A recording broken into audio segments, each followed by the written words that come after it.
Hello, welcome. Do me a simple favor and drop a comment below to help encourage the algorithm to show this episode to more people like you. It could be where you're listening from, the time there, your favorite story in history. Anything. I read every note. Right now, somewhere in your house, there is a machine trying to hijack your mind, not just to distract you or make it hard to fall asleep. It is trying to control your thoughts. Every feed, every headline, every little buzz notification was designed by someone very clever to reach into your attention and snag it. On a fear, on an insult, on something negative. And they have gotten so good at it. And a mind that can touch everything sticks to nothing. But there is a word. It is 400 years old, and it names the one thing all that modern engineering cannot understand. Fudoshin, the immovable mind. You have been told by the algorithm that the answer to all the chaos of the world is to get hard. Grit your teeth, armor up, become a rock, and let it all break against you. Tonight's stories say the opposite.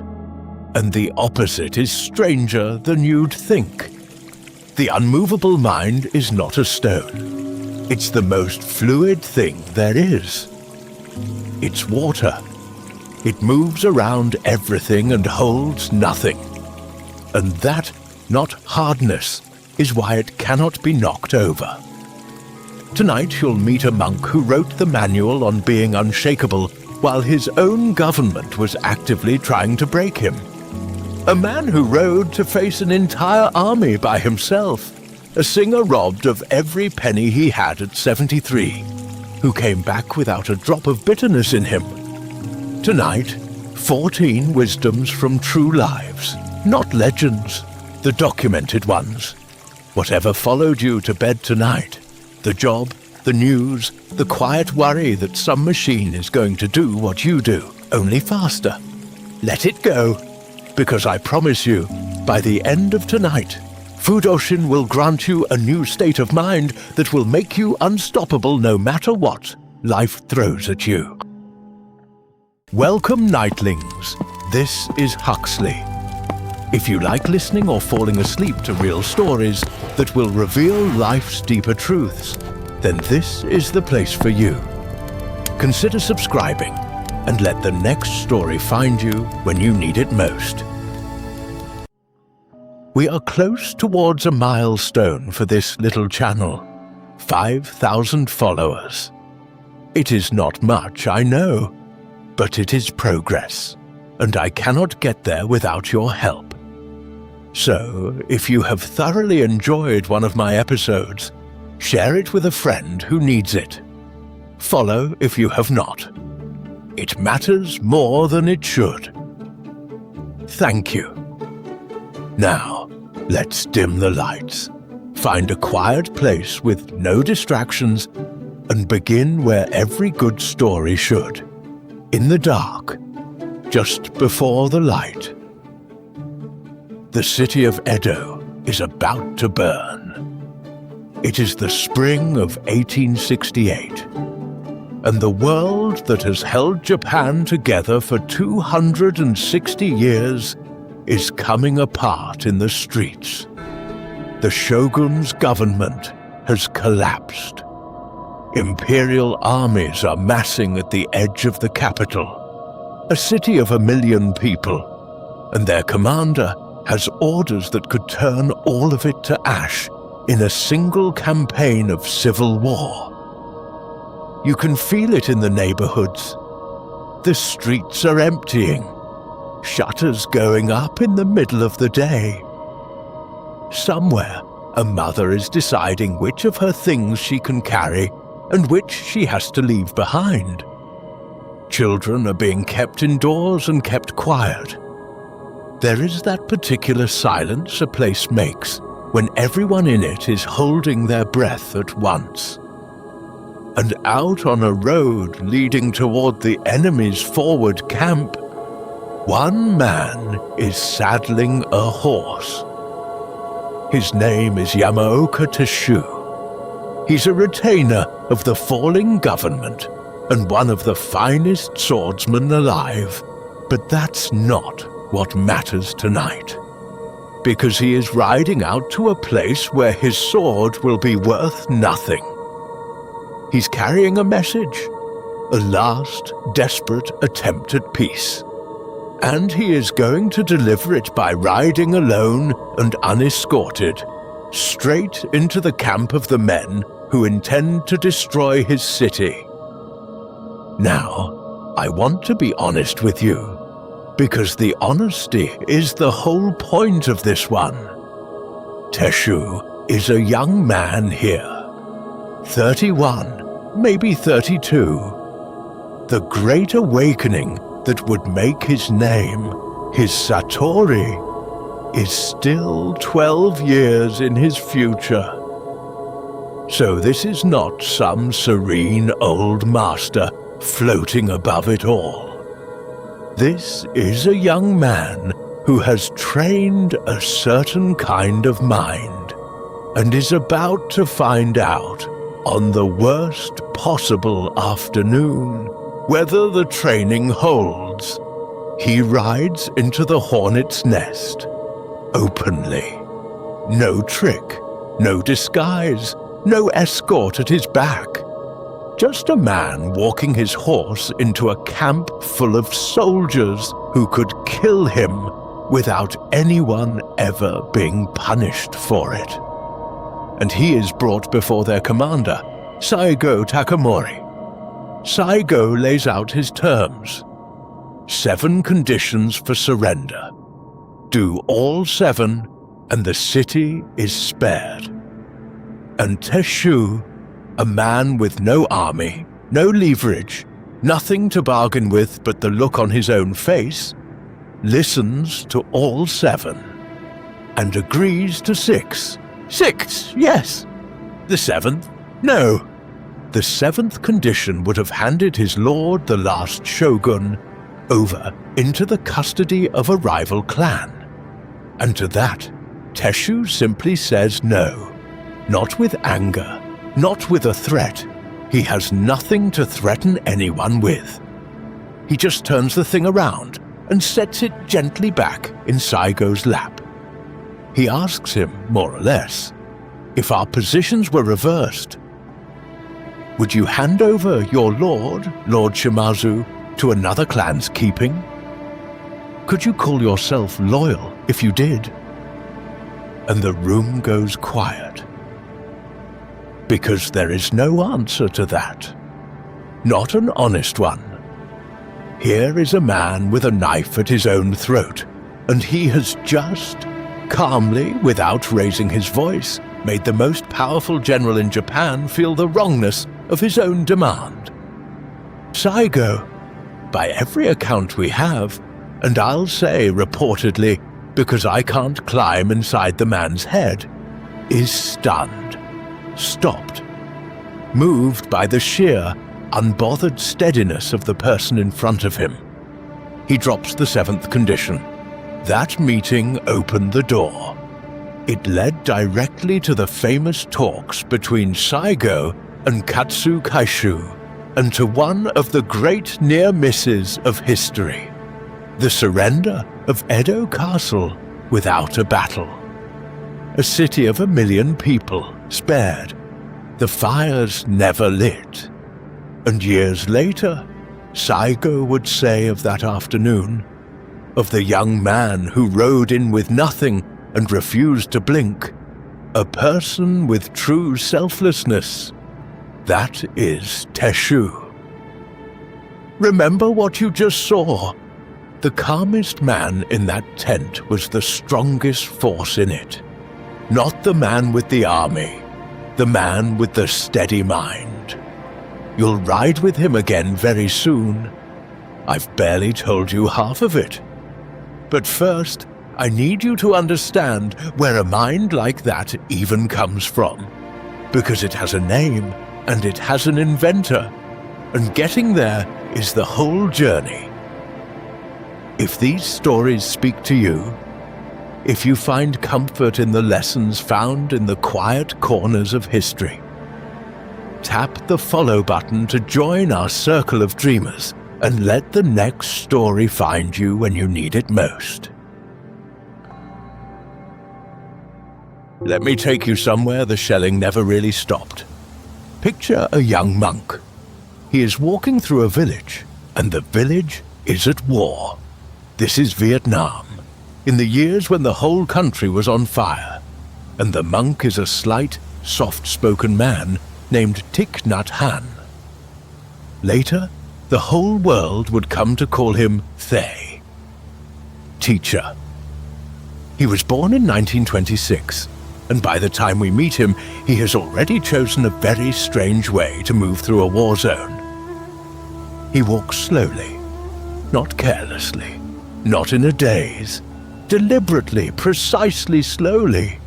One foot set down, then the next, his breath kept even, while in the distance the ground shudders and the sky makes sounds that no one should ever have to get used to. Everyone around him is doing the same thing. Everyone is bracing, flinching, hurrying, calculating. And here is this man, walking as if he had all the time in the world, as if each single step were the only thing being asked of him.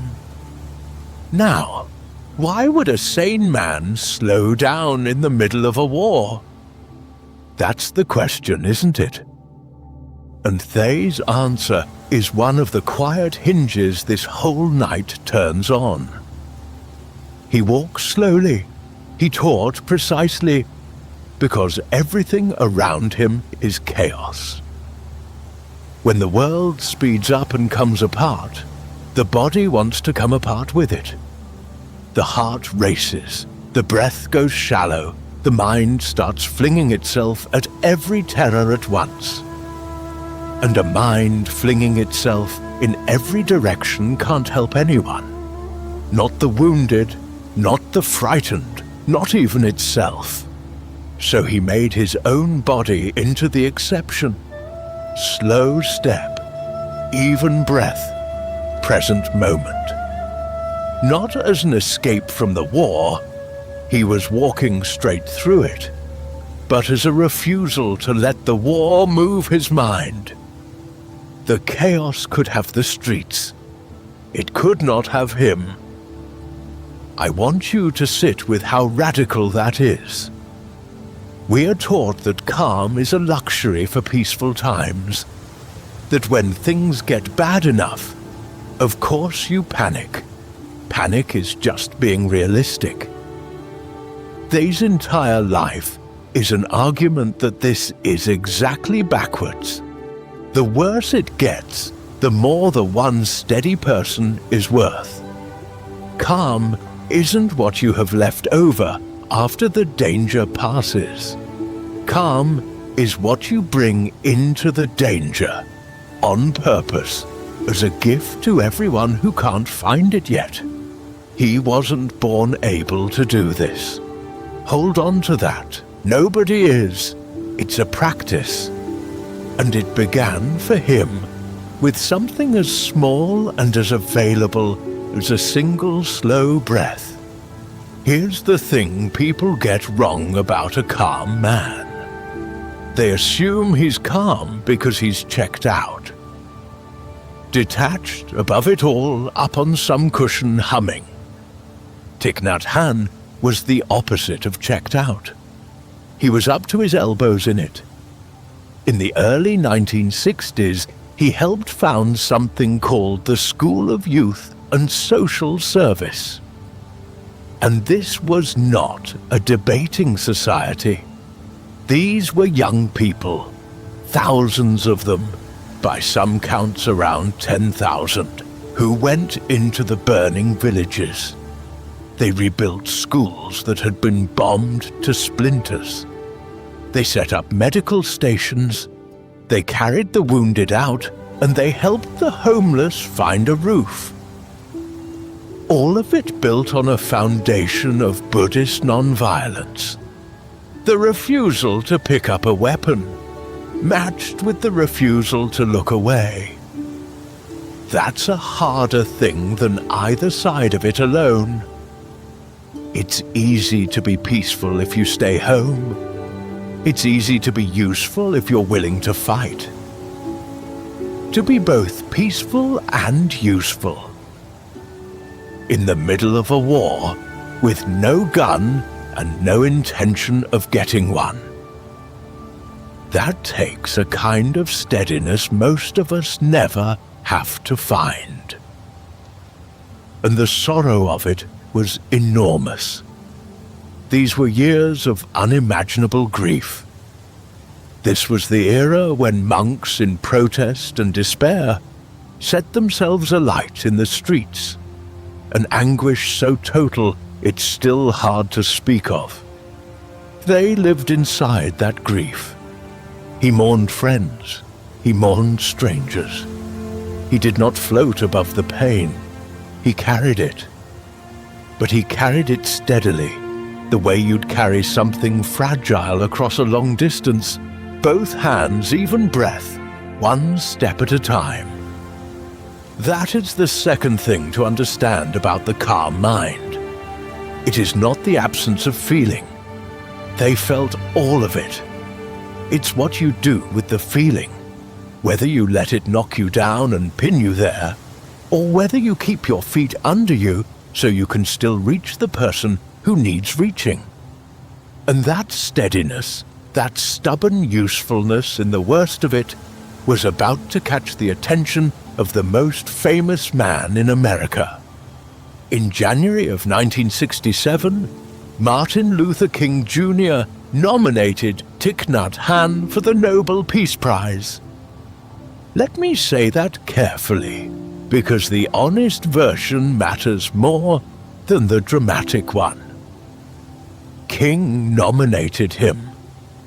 He didn't win it. The committee gave no Peace Prize that year at all, and they never confirm who was nominated. But King's words are on the record, and they are something. He called this quiet Vietnamese monk an apostle of peace and non-violence. Think about what had to be true for that to happen. A black preacher from Georgia and a Buddhist monk from Vietnam, two men from opposite ends of the earth, had recognized in each other the exact same thing. That you can oppose a war ferociously and refuse absolutely to hate the people fighting it.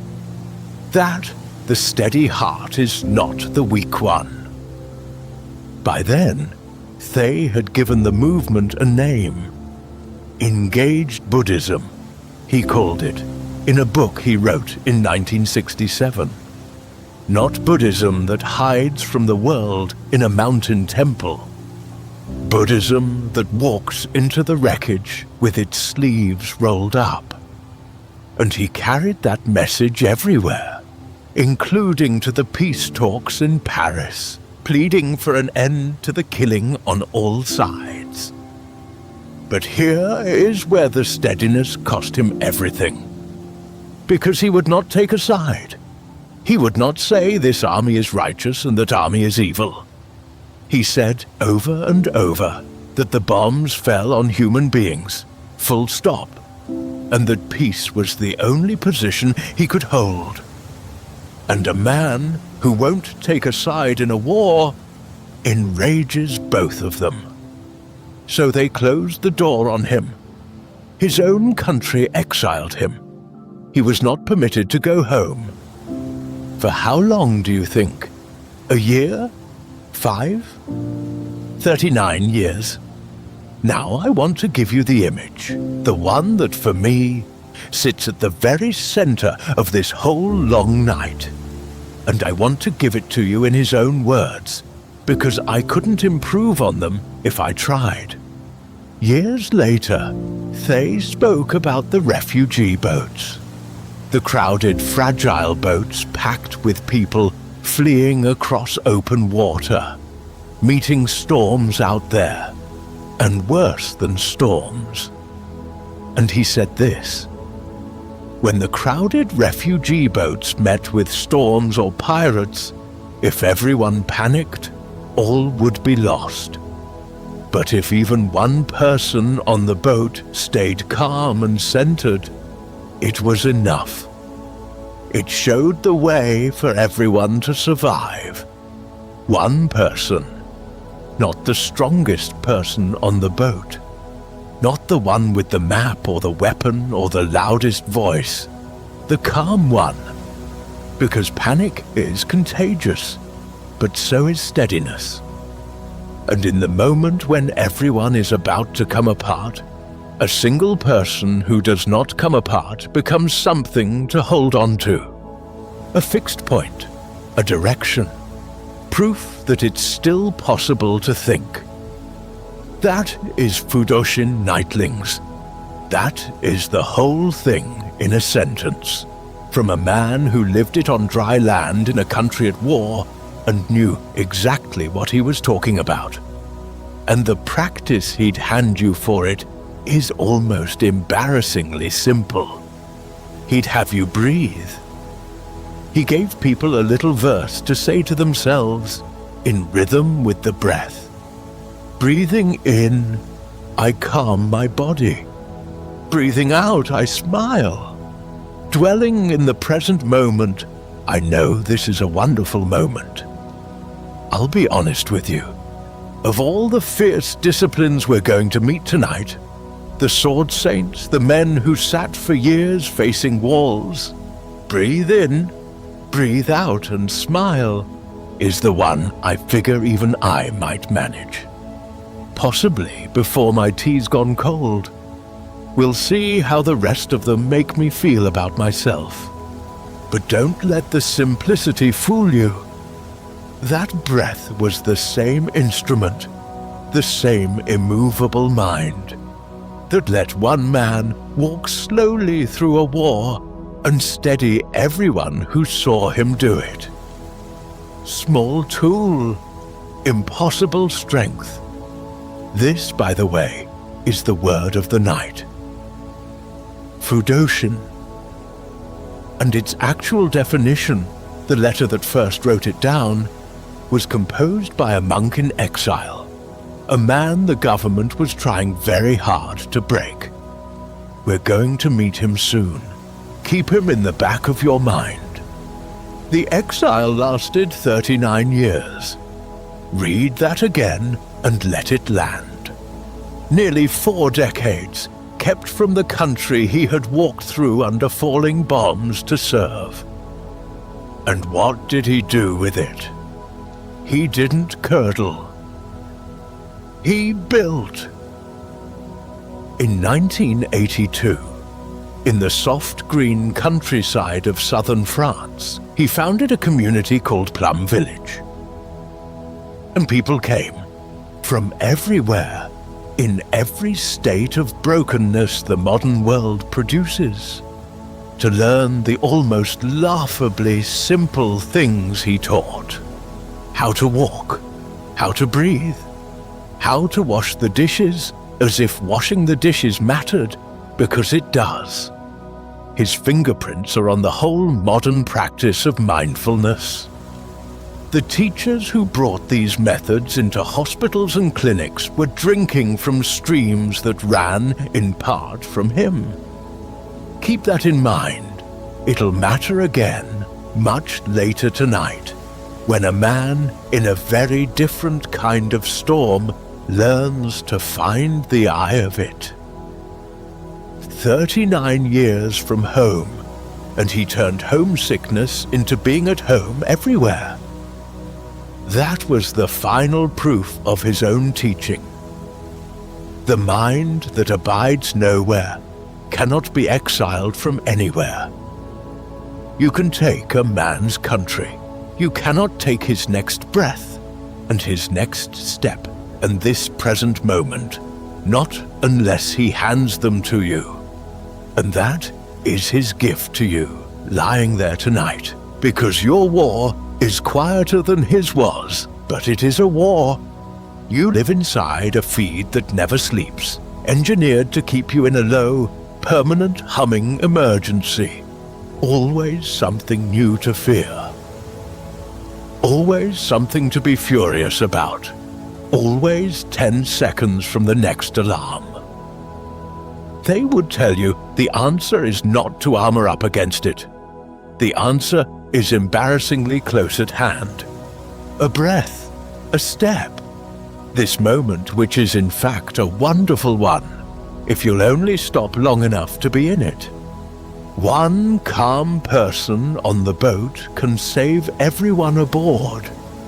You've heard that now. But let me ask you a harder version of the same question, because you've already seen it answered, and you didn't know it. Can one calm person on a horse save a city of 1 million? You watched him do it. Now let me tell you what that ride actually cost him, and where a mind like that comes from. You already met him on a road in the spring of 1868. Now let me take you back a little further, and then a little deeper, because the ride you witnessed was not the beginning of Yamaoka Teshu, it was the exam. To understand the man, you have to understand what was ending around him. For over 260 years, Japan had been held in a single, rigid peace under the Tokugawa shoguns. It was a world with a place for everything and everyone. And Teshu, born in 1836, was a creature of that world. A samurai, a retainer of the shogun's government. And by the time he was a grown man, one of the most formidable swordsmen in the country. They would come to speak of him as one of the 3 boats of the late Tokugawa era. 3 men who ferried Japan across the terrible water between the old age and the new. But he was never just a swordsman. That's the thing to hold on to. From the time he was young, Teshu trained his blade and his mind as if they were the same instrument. Long hours of swordsmanship braided together with long hours of zen, each one sharpening the other. He wasn't collecting techniques. He was after something underneath the techniques. A mind that would not flinch, a center that nothing outside him could reach. And then the world he'd been built for began to dissolve. The shogunate was collapsing. The great domains were choosing sides. Foreign ships sat in the harbors, and the old certainties were coming apart faster than anyone could hold them together. Everything Teshu's order was founded on was sliding into the sea, and he could feel it going. Now, most men, when their entire world ends, end with it. They panic, or they harden into bitterness, or they go down swinging at the wrong enemy. Teshu did something else. He watched his civilization end without letting it end him. And that steadiness, held while everything around him fell, is exactly what made him the one man who could be sent to do the impossible. The road to Sunpu is waiting. Let's take it again, slower this time. The Imperial Army is advancing on Edo, and someone has to reach its commander before the fires start. Someone has to carry a message of peace directly into the camp of the men preparing for war. And it has to be someone who will not lose his nerve when the swords come out. Because if the messenger flinches, the message dies with him. They send Teshu. He rides toward the forward position at Sunpu, in what is now Shizuoka, unescorted. Let that word sit.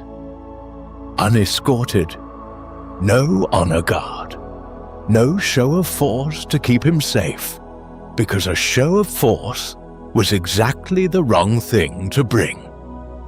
He is roughly 31 or 32 years old, and he is riding a horse into what one account fairly calls a hornet's nest. An armed camp full of soldiers who regard his entire side as the enemy, and who could cut him down with no consequence at all. And he goes in openly, walks his way into the camp in plain sight, a lone man with a message and nothing else. No trick to it, no disguise, just a person who has decided somewhere deep down where the training lives that whatever happens next, his mind is going to stay his own. I told you before, and I'll tell you again, because it's the honest heart of this. He is not an enlightened master at this moment. That's the temptation with a story like this, to imagine some serene, glowing sage who was simply beyond fear. No, his formal awakening is still 12 years away. This is a young man who has trained hard for a mind like this, and is now finding out, in real time, in the most dangerous tent in Japan, whether the training will actually hold when his life is the wager. That distinction is a gift to you, by the way, because it means what he had was not a personality. It was a practice, and a practice is something you can start. Inside, he is brought before Saigo Takamori, the commander of the Imperial Forces, one of the towering figures of the age. Saigo sets out his terms: 7 conditions for the surrender of Edo. Meet all 7, and the great city is spared the torch. And now, watch what a truly steady mind does under pressure. It does not fight everything. It does not, out of pride or fear, dig in and refuse the whole list to prove it can't be pushed. Teshu listens, weighs each condition on its own, and agrees to 6 of them. 6 yeses given freely from a man who understands that bending where you can bend is not weakness. But the 7th condition he will not touch, because the 7th would have delivered his lord, the last shogun, Tokugawa Yoshinobu, into the custody of a rival domain. And that Teshu will not sign, not to save his own skin, not to save even the city, because to him, some center has to hold or none of it means anything. Here's the part I love. He doesn't refuse it with a threat. He hasn't got one. He doesn't refuse it with anger. Anger would just be more chaos in a chaotic room. He refuses it by handing Saigo the man's own conscience. He asks him, in effect, "General, if our places were switched, if it were your lord, Lord Shimazu of Satsuma, they were asking you to hand over to another clan. Could you do it? Would you call that loyalty?" And there it is, the silence. Because Saigo is himself a man of fierce loyalty, and he knows the answer. He knows he could not do it either. A prisoner has just held up a mirror, calmly, and shown the most powerful general in Japan his own face. By every account we have, and I'll keep saying reportedly, because the inside of a man is his own country, Saigo is stopped cold by it. Not by force, by composure, by the sheer unbothered steadiness of a man who should be terrified and simply isn't. He drops the seventh condition. That meeting was the hinge. It opened the way for the more famous negotiations that followed between Saigo and Katsu Kaishu. And those led to the surrender of Edo Castle without a battle. One of the largest cities on Earth at the time. 1 million lives, handed from one age to the next, without the massacre that everyone had braced for. Historians still call it one of the great averted catastrophes. And it turned, in part, on a single afternoon when a man with no leverage walked in and refused to be afraid. Saigo never forgot him. His verdict on Teshu is one of the cleanest descriptions of Fudoshin I know. And it wasn't written by a philosopher, it was said by the general who sat across from it. A person with true selflessness, that is Teshu. Selfless, not because he had no self, but because there was nothing left in him for fear to grab. No frantic clinging to his own survival. And a man with nothing for fear to grab is a man fear cannot steer. I want you to pull this one all the way into your own life, because it's not really a story about swords. Disruption is coming for all of us. Maybe it already came for you, the industry that changes overnight. The skill that gets automated. The plan that dissolves while you're still standing in it. And in that moment, there are roughly 2 ways to walk into the tent.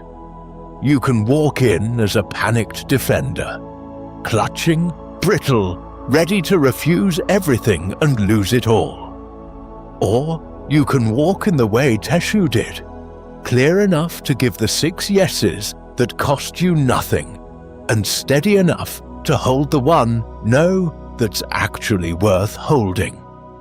The calmest person in the room is not the most passive. Very often, they turn out to be the strongest force in it. And here is the strange, beautiful footnote to the whole thing. The man who did that had not yet had his awakening. Teshu's formal Satori, his great breakthrough in Zen, came later. On the record, it's placed on the 30th of March, 1880, when he was 45 years old, 12 years after the ride into Saigo's camp. So please never let anyone tell you. The enlightened master negotiated the surrender of Edo. He didn't. A man still on the road to enlightenment did it, which is, if anything, the more hopeful version, because it means you don't have to be finished to be steady. You only have to be practicing. After his awakening, he founded his own school of swordsmanship, and he gave it the most telling name imaginable. He called it Muta-ryu, often translated the no-sword school. The idea underneath it is almost a koan. Once the mind is truly unshakable, the physical sword becomes almost secondary. Beside the point, the real weapon was never the steel. It was the center that couldn't be moved. There's a line widely attributed to him that catches it. I'll say widely attributed because these things collect around a great teacher. That when you cannot be moved emotionally or mentally by any external force, you have achieved the immovable mind. He died in 1888 of stomach cancer. Tradition holds that he met the end sitting upright in meditation, though I'll be honest and tell you that beautiful detail is the kind history likes to round off. So hold it lightly. What isn't in doubt is the shape of the life. A swordsman who spent it proving that the deepest strength doesn't need to draw. Teshu trained that mind his whole life long. But the word for it, the letter that first defined it, the thing this entire night is named after, that was written 2 centuries before he was born. Written, of all places, from an exile cell by a monk the government had decided to break. It did not go well for the government. So let's go and meet him, the monk in the exile cell, the man who gave this whole idea its name. His name was Takuan Soho, and to understand what it cost him to write those words, you have to first understand how far he had to fall to be sitting in that cell at all. Picture Kyoto in the early 1600s, and picture at the very center of its spiritual life, a temple called Daitokuji, one of the great Rinzai Zen monasteries in all of Japan. And picture at the head of it a man who seems to be quietly good at everything. Takuan was the abbot. That alone would be a life's achievement. But he was also a painter, a poet, a calligrapher whose brushwork people saved, a master of the tea ceremony, a gardener. He was the kind of man who, in any room he entered, was probably the most cultivated person there, and carried it lightly, the way only people who have nothing to prove ever do. And I have to tell you this, because history is generous in strange ways. He is also, by tradition, the reason you can order a certain bright yellow pickled radish in a Japanese restaurant tonight. The Takuan pickle. They say it's named after him.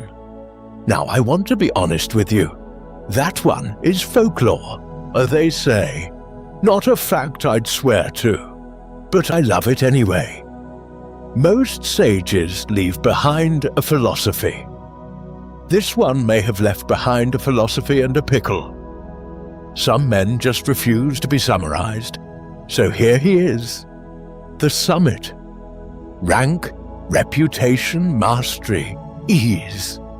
A man at the very top of his world with nothing above him but sky.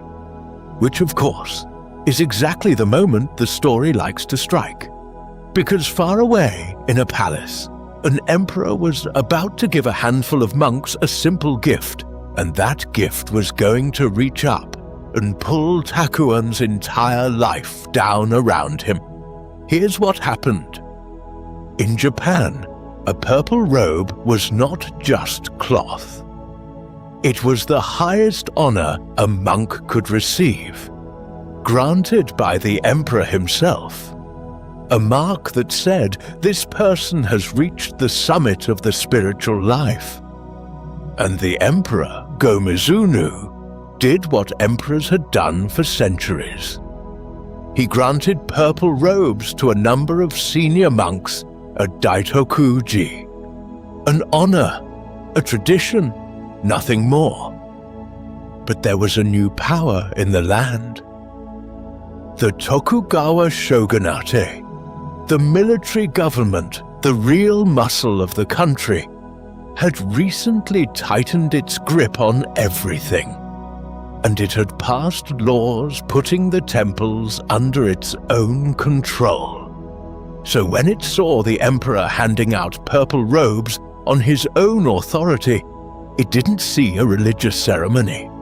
It saw a challenge, and it responded the way raw power always responds to a challenge, by crushing it to make a point. The shogunate declared the robes illegal, revoked, confiscated. The message underneath was unmistakable. The throne does not outrank us. The temple does not outrank us. Nothing outranks us. And most of the monks did the sensible thing. They kept their heads down. You do not, as a rule, pick a fight with the most powerful warlord in the country over a piece of purple fabric. Takuan picked the fight. Not with rage. This is the thing to see clearly. It wasn't temper. It wasn't a man losing control. It was position. He looked at what was being done. The state reaching past the emperor to seize an honor it had no business touching.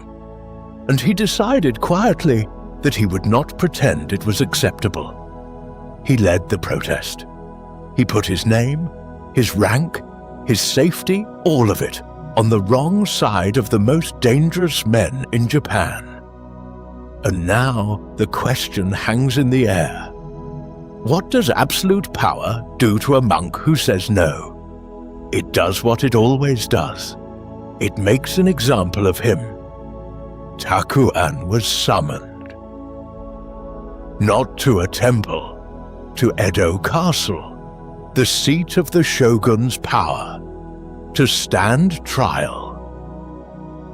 The charge, in effect, was defiance of the state. And the man who sat in judgment was Shogun Hidetada himself, or his machinery. The full weight of the government turned on a single monk. The verdict was exile. They stripped him of his position and they sent him far away, to Kaminoyama, in Dewa province, up in the remote north, about as far from the cultured heart of Kyoto as you could be sent without falling off the map. Take a second and feel the shape of this.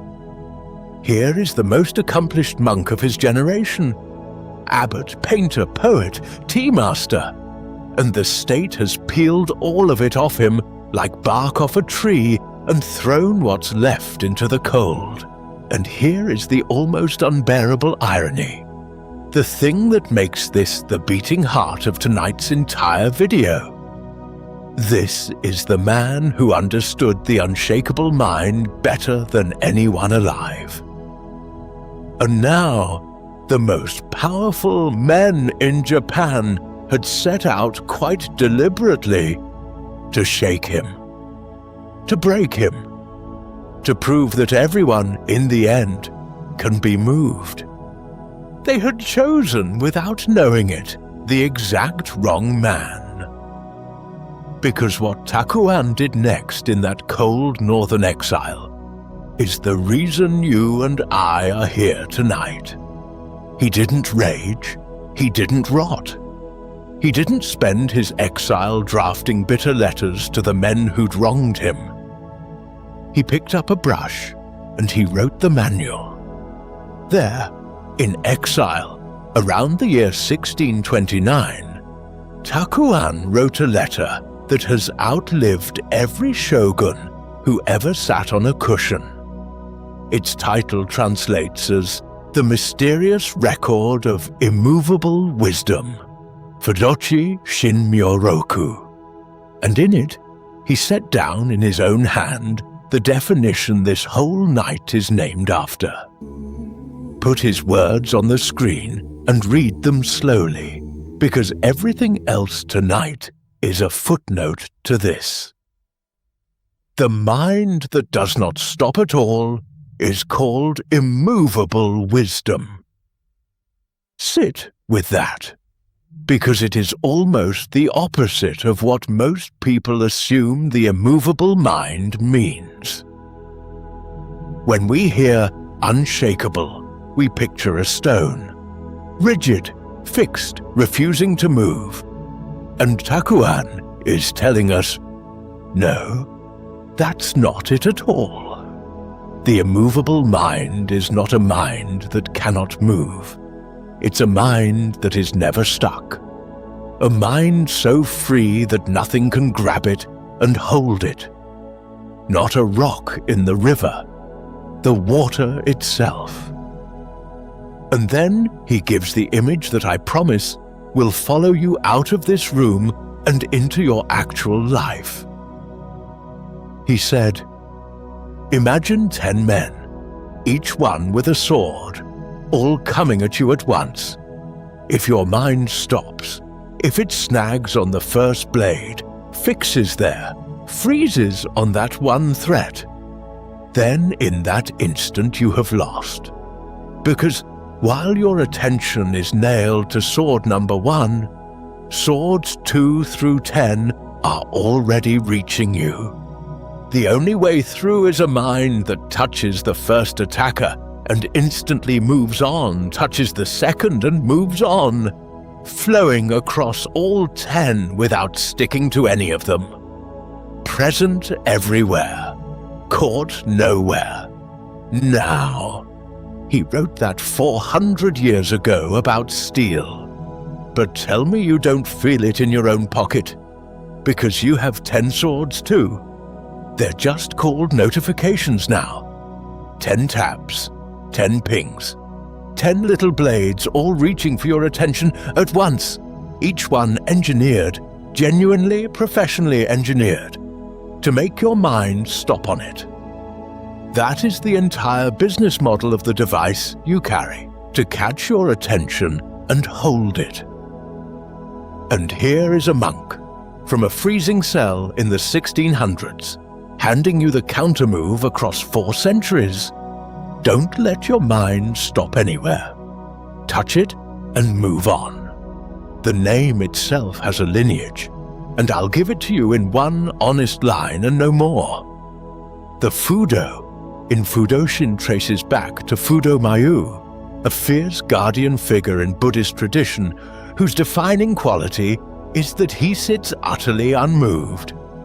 That's the whole borrowing. The point Takuan drew from it was never the figure. It was the stillness underneath the fire. And here, hold on to this because we're going to need it again before the night is out. Here is the detail that turns this letter into a thread running through the whole video. Takuan did not write it to another monk. He wrote it to a swordsman. He addressed the mysterious record of immovable wisdom to a man named Yagyu Munenori. And Munenori was not just any swordsman. He was the personal sword instructor to the shogun himself. The very government that exiled Takuan employed the very man Takuan was teaching. Remember that name, Yagyu Munenori. His own story is waiting for us near the end of tonight's journey. And when we get there, you're going to understand why a monk in exile chose him of all people to receive the secret of the unmovable mind. The exile did not last forever. They rarely do.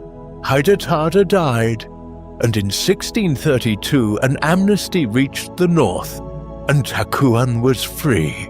But the story doesn't end with him merely released. It ends with the state bending all the way back to him. Because in the years that followed, Takuan won the deep respect of the next shogun, Iemitsu, the very dynasty that had exiled him.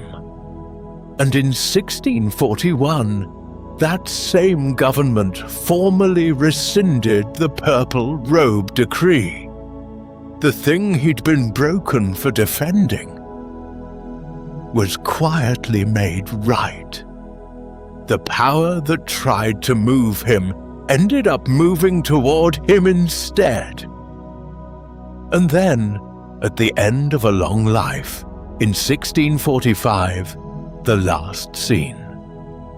And it is, for my money, one of the most perfect deaths in the history of Zen.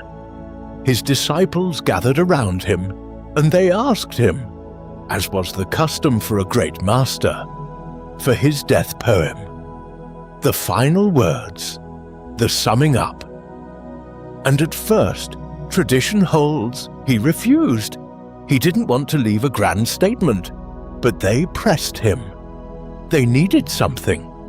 So Takuan took up the brush one last time. And he did not write a poem. He wrote a single character, Yume, dream. And then he laid the brush down, and he was gone. One character. The whole of it, the rank and the exile, the purple robes, and the cold northern cell, the honor and the insult and this very moment of dying.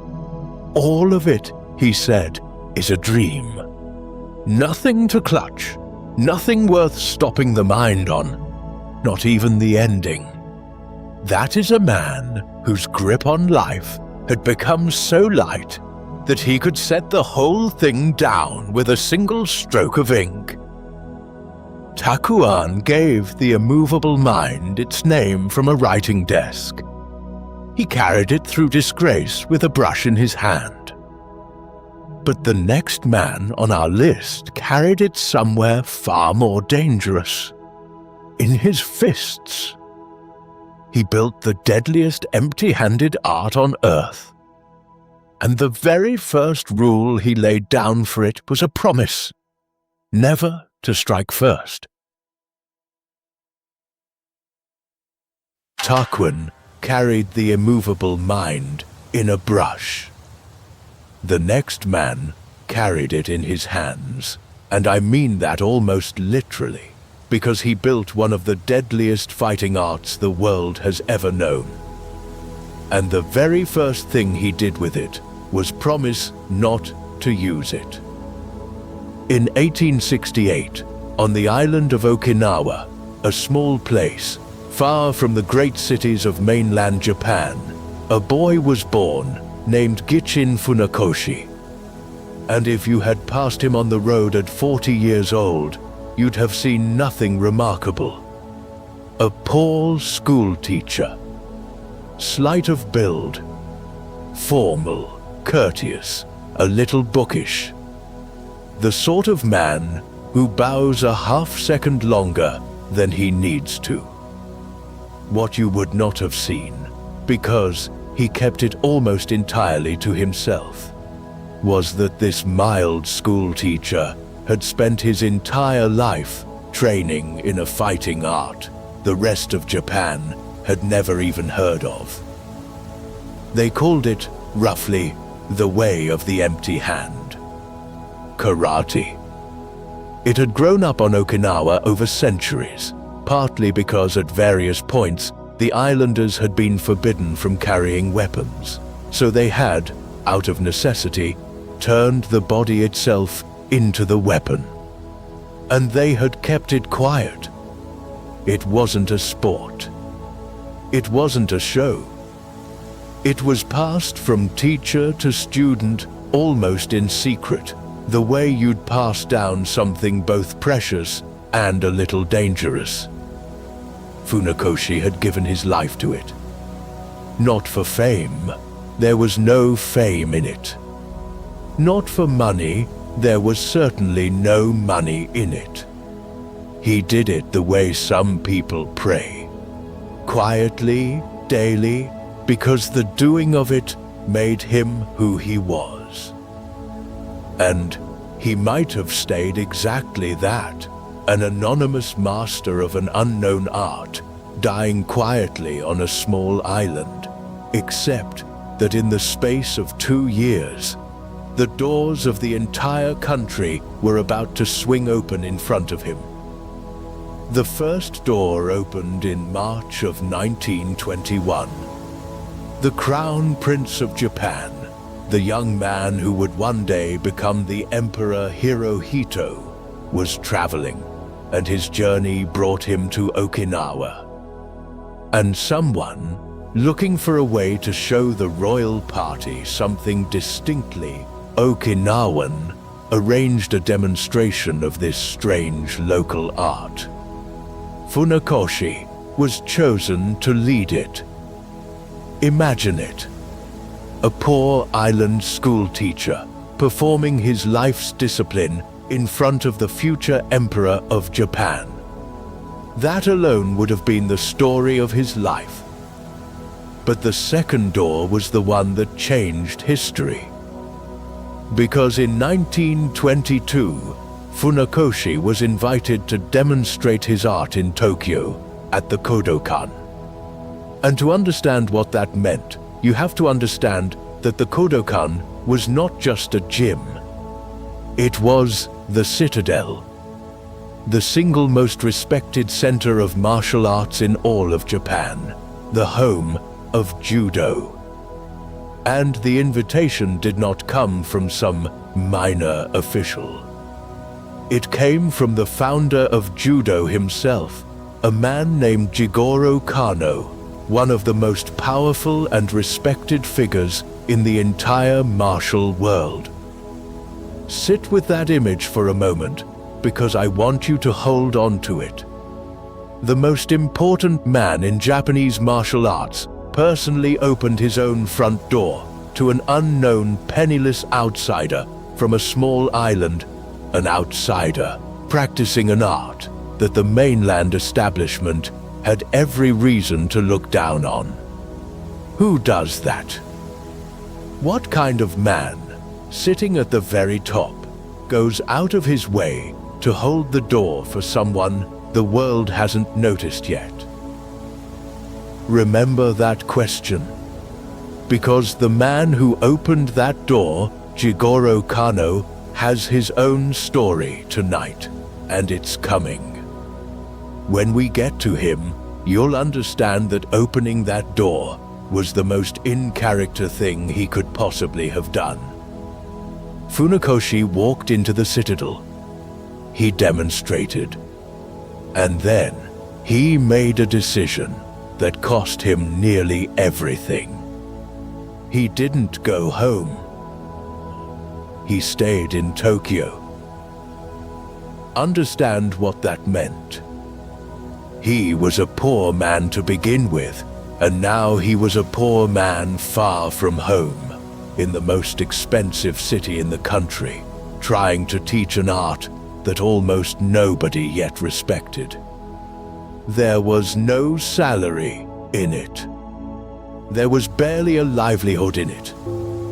By his own account, to keep himself fed and keep the teaching alive, he took humble work, caretaking, groundskeeping, the kind of jobs a proud man in his 50s might have felt were beneath a master of anything.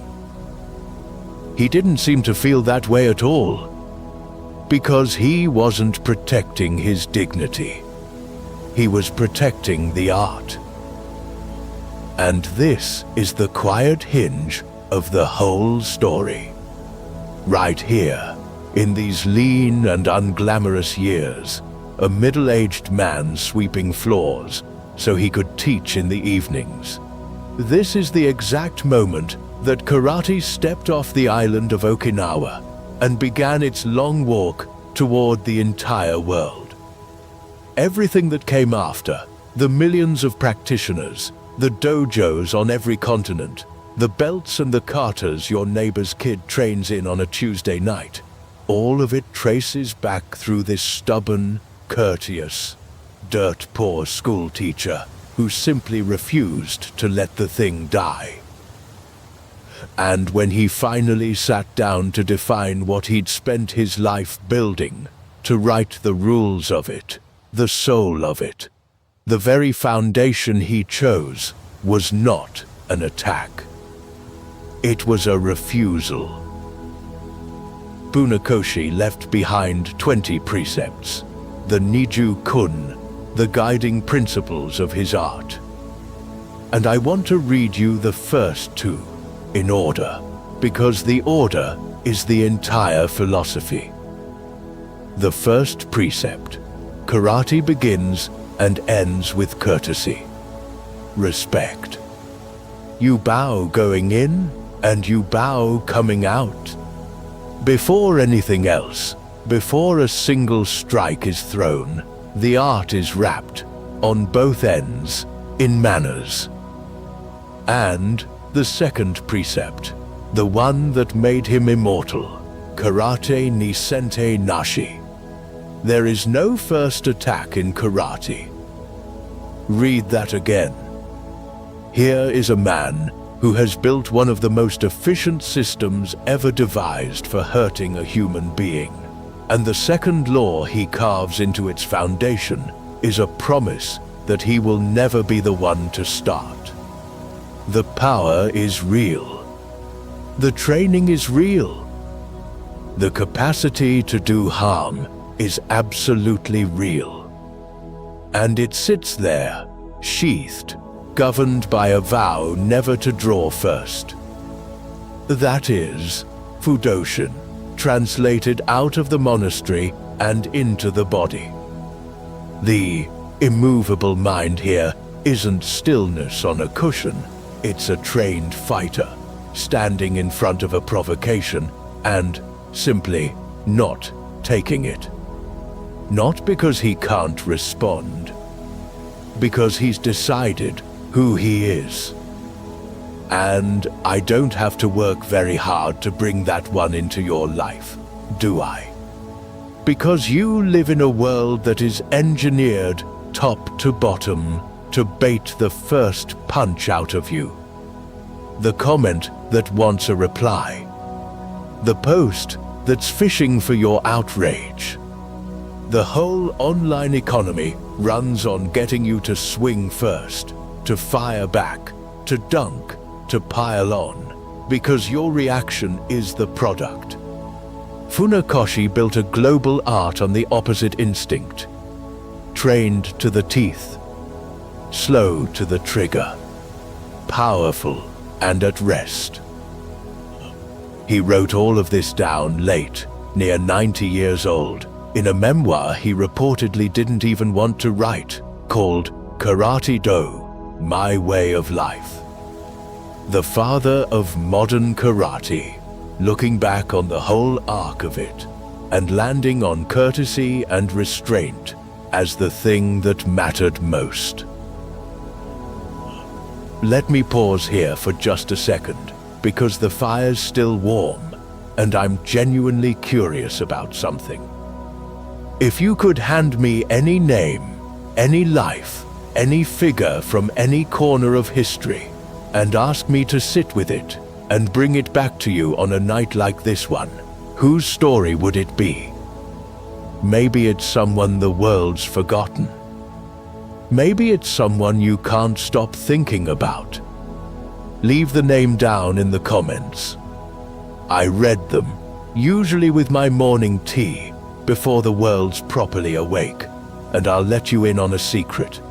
More than one of these episodes started life as somebody's comment, right there in the dark, waiting for me to notice. So tell me who, and then come back and sit down, because the oldest story of the entire night is next, and it begins with a warrior who could not move at all.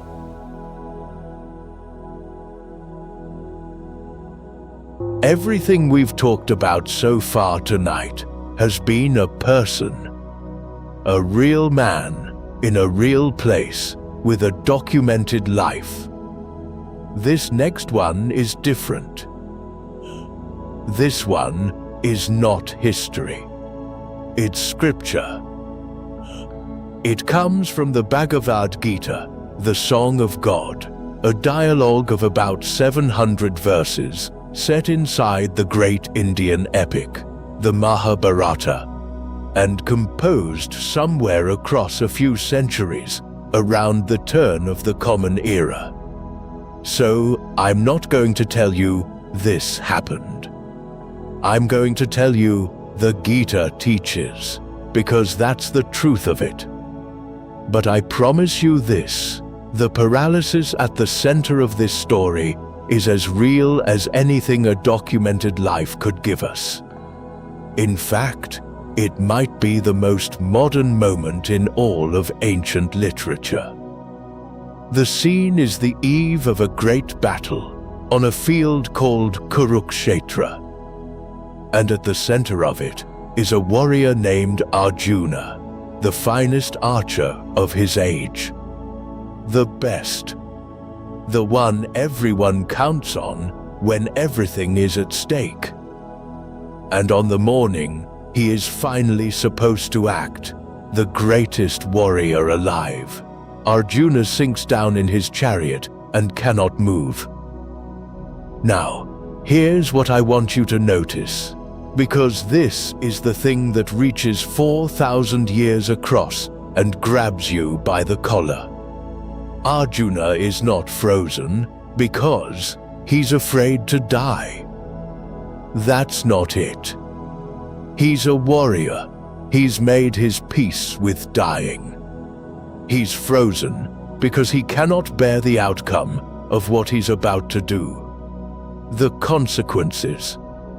The results he can already see coming and cannot stop.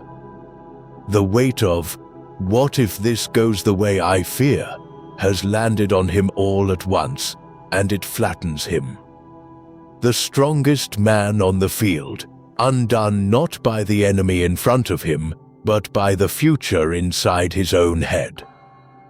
And if you've ever laid awake at 3 in the morning, completely capable, completely prepared, and completely unable to move, not because you didn't know what to do, but because the possible outcomes were sitting on your chest like a stone, then you already know, Arjuna.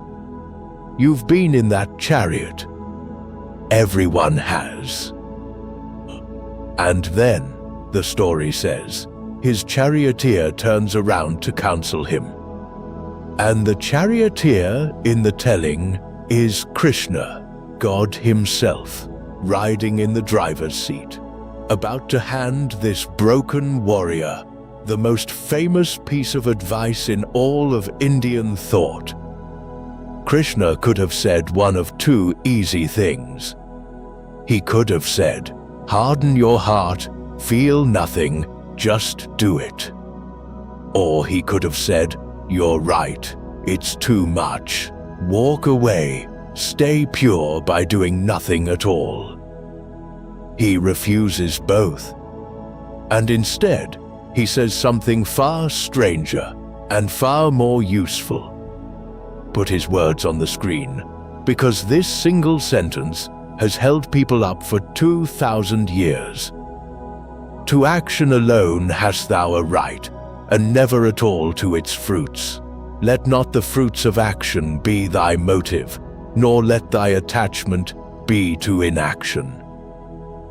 Let me unwrap that, because it's the whole medicine. You have a right to your actions. You do not have a right to their fruits. The effort is yours, genuinely, completely yours, and you're meant to pour everything into it, to act with total excellence. But the result? The outcome? That was never in your hands to begin with.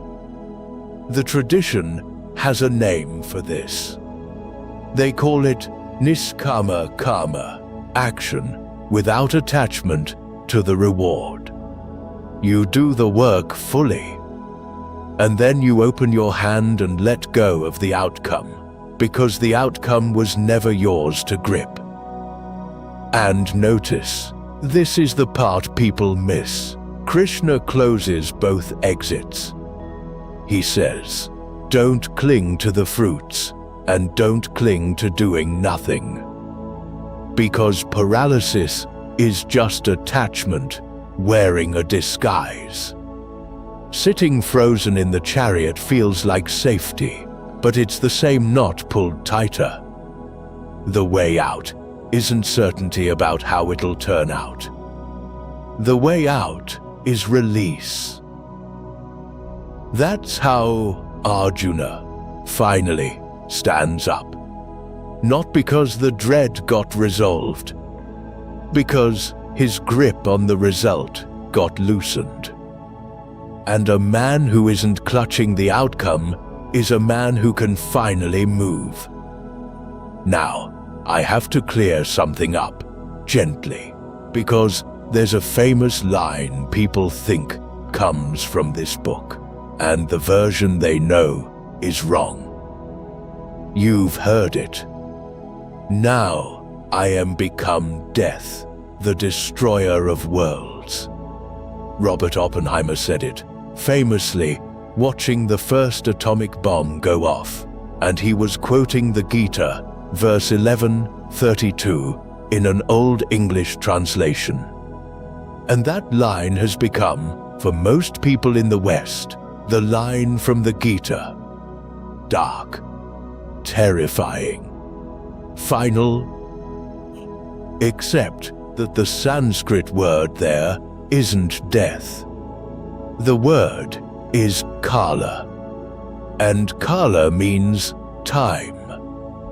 A truer rendering is, I am time, the great destroyer of worlds. And I know that sounds like a small correction, but feel the difference. I am become death is a boast about destruction. I am time is something else entirely.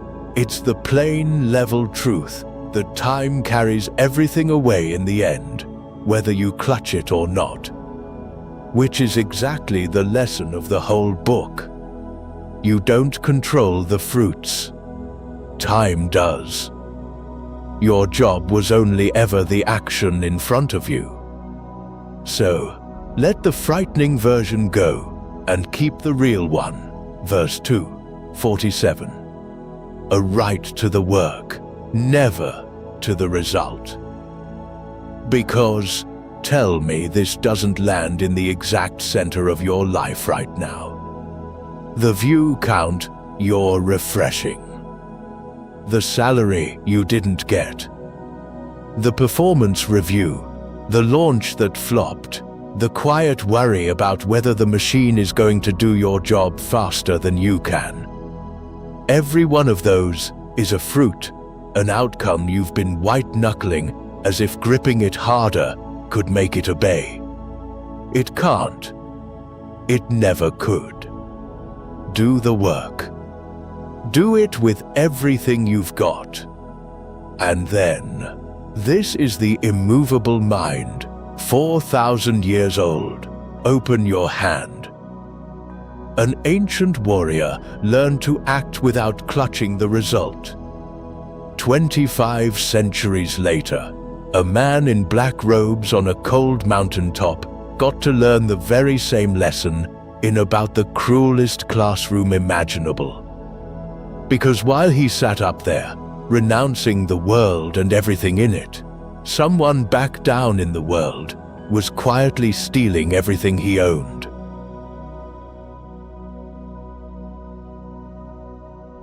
Here's the strange thing about learning to want nothing. Sometimes, life decides to test whether you meant it. This next man meant it. And life tested him for about $5 million. You know his voice, even if you think you don't. Leonard Cohen. The gravel and the grace. Hallelujah. Suzanne. That low murmur that sounds like it's coming from the bottom of a well. One of the most famous singer-poets of the 20th century. And in the middle of that fame, he did something most famous people never do. He climbed a mountain and disappeared.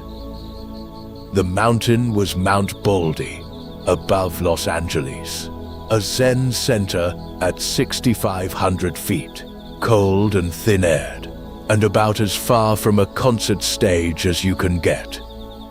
And on the 9th of August, 1996, Leonard Cohen shaved his head, put on black robes, and was ordained a Rinzai Zen monk. They gave him a Dharma name, Jikun, usually translated as silence or the silent one. A world-famous voice, taking a name that means quiet.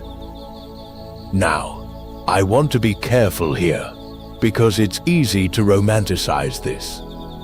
Cohen didn't stop being who he was. He remained, all his life, a practicing Jew. He never treated Zen as a religion to convert to. He treated it as a discipline, a practice, a way of sitting down with your own mind and refusing to flinch from it. And his teacher, a man named Sasaki Roshi, then already in his late 80s, Cohen served, personally, for years, with a devotion that had nothing to do with celebrity. So here is one of the most recognizable men in music, up a freezing mountain, practicing invisibility. Practicing wanting nothing. And the terrible, perfect irony of it is that while he was up there learning to want nothing, someone down in the world was making very sure he'd end up with nothing. Let me show you the texture of those years, because it matters for what's coming. He rose at 3 in the morning. He cooked for his teacher. He drove for him. He lived under the hard discipline of a Zen center, the cold, the silence, the long hours of sitting. This is not a celebrity's spa retreat. This is an old man in a robe, scrubbing pots in the dark, because that's what the practice asked of him. And there's a detail from those years that people love to tell, and I want to tell it to you honestly. Cohen had struggled with a deep depression his entire adult life, a genuine, lifelong weight. And around 1999, when he was in his mid-60s, that weight lifted. It simply left him. But here's the honest part. Cohen himself said it lifted, for no apparent reason. He did not credit the mountain. He did not say Zen cured him. His own biographer put it carefully, that the meditation hadn't cured his depression, but had helped him see his situation from a more useful place. So I won't sell you the tidy version. The lifting was real. And that's why you should meditate, is not a promise I can keep, and Cohen wouldn't have let me make it. And one more piece of honesty, briefly, because we don't sanctify people on this channel. In later years, his teacher, Sasaki, became the subject of serious and widely documented misconduct allegations from students across many years. Cohen never said much publicly about it, and I won't put words in his mouth. But a wise man can learn something true from a flawed teacher, and it does us no good to pretend the mountain was spotless. It wasn't. Few places are. Cohen came down from Mount Baldy in 1999, and the trap that had been waiting for him all those years was already sprung. Around 2005, Leonard Cohen looked at his finances and discovered that they were gone. Not diminished. Gone. His longtime manager, a woman he had trusted for years, had, over a long stretch of time, drained his accounts. When the dust settled, roughly $5 million had vanished.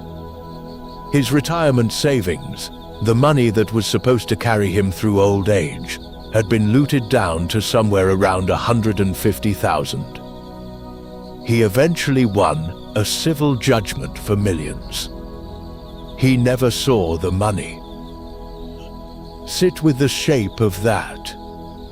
Here is a man who spent the better part of a decade on a mountain, deliberately, painstakingly training himself to want nothing, to hold everything lightly, to release his grip on the world. And the universe, as if calling his bluff, said, "Fine. Let's find out if you meant it. Here's what it actually feels like to have nothing."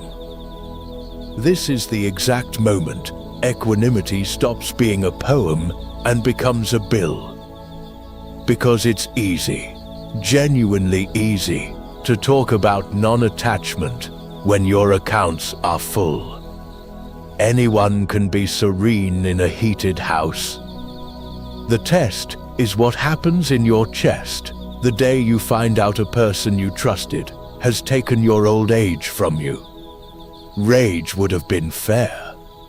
Bitterness would have been understandable. Most of us would have curdled. So, what does a 73-year-old Zen monk do when he's been robbed of everything and time is running out?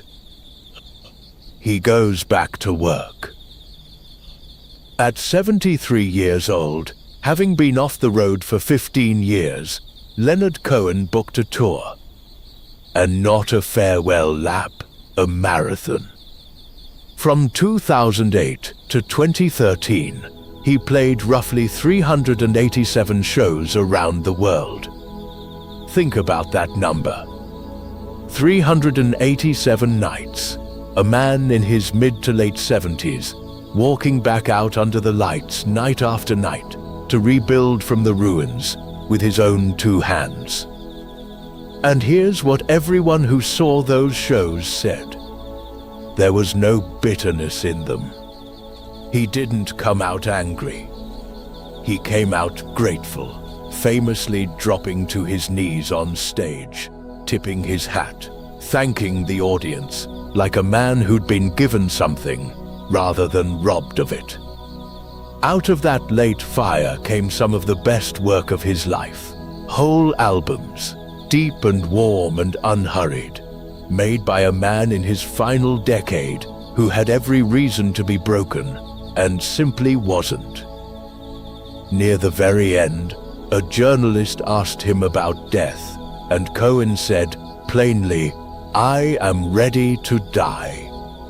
And then, and this is the line I love most about him, a few days later, he took it back.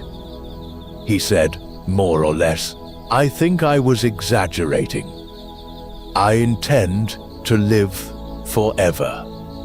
A man so unshaken by his own death that he could walk back his own famous last words while he was still alive to enjoy the joke. I know that type.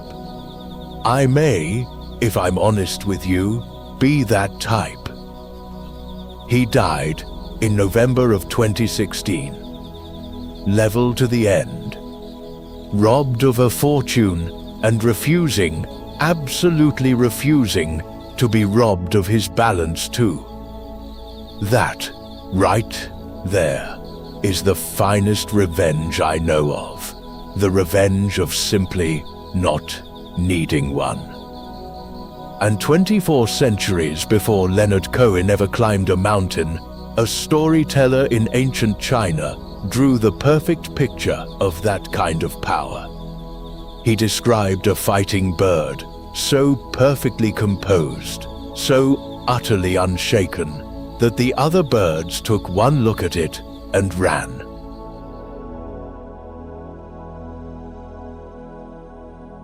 Let me tell you about the greatest fighter in this whole video. It isn't a samurai. It isn't a monk. It's a chicken. Stay with me, because this little story, told about 24 centuries ago in China, is going to explain the deep secret underneath every steady person you've ever met, and it's going to do it more clearly than any of them could. The story comes from Zhuangzi, one of the founding voices of Taoism, and one of the great storytellers of the ancient world. And I'll say, Zhuangzi tells the story of, because that's what these are, teaching tales, parables, not history. but the truth packed inside them is as solid as stone. So, Zhuangzi tells the story of a trainer named Ji Shengzi, who has been given a job by the king. Raise me a champion fighting cock, the best gamecock in the kingdom. Time passes, and the king, impatient, the way kings are, sends word, "Is my bird ready?" And the trainer says, "Not yet." Right now, he's vain. He struts around full of himself, drunk on his own strength, showing off.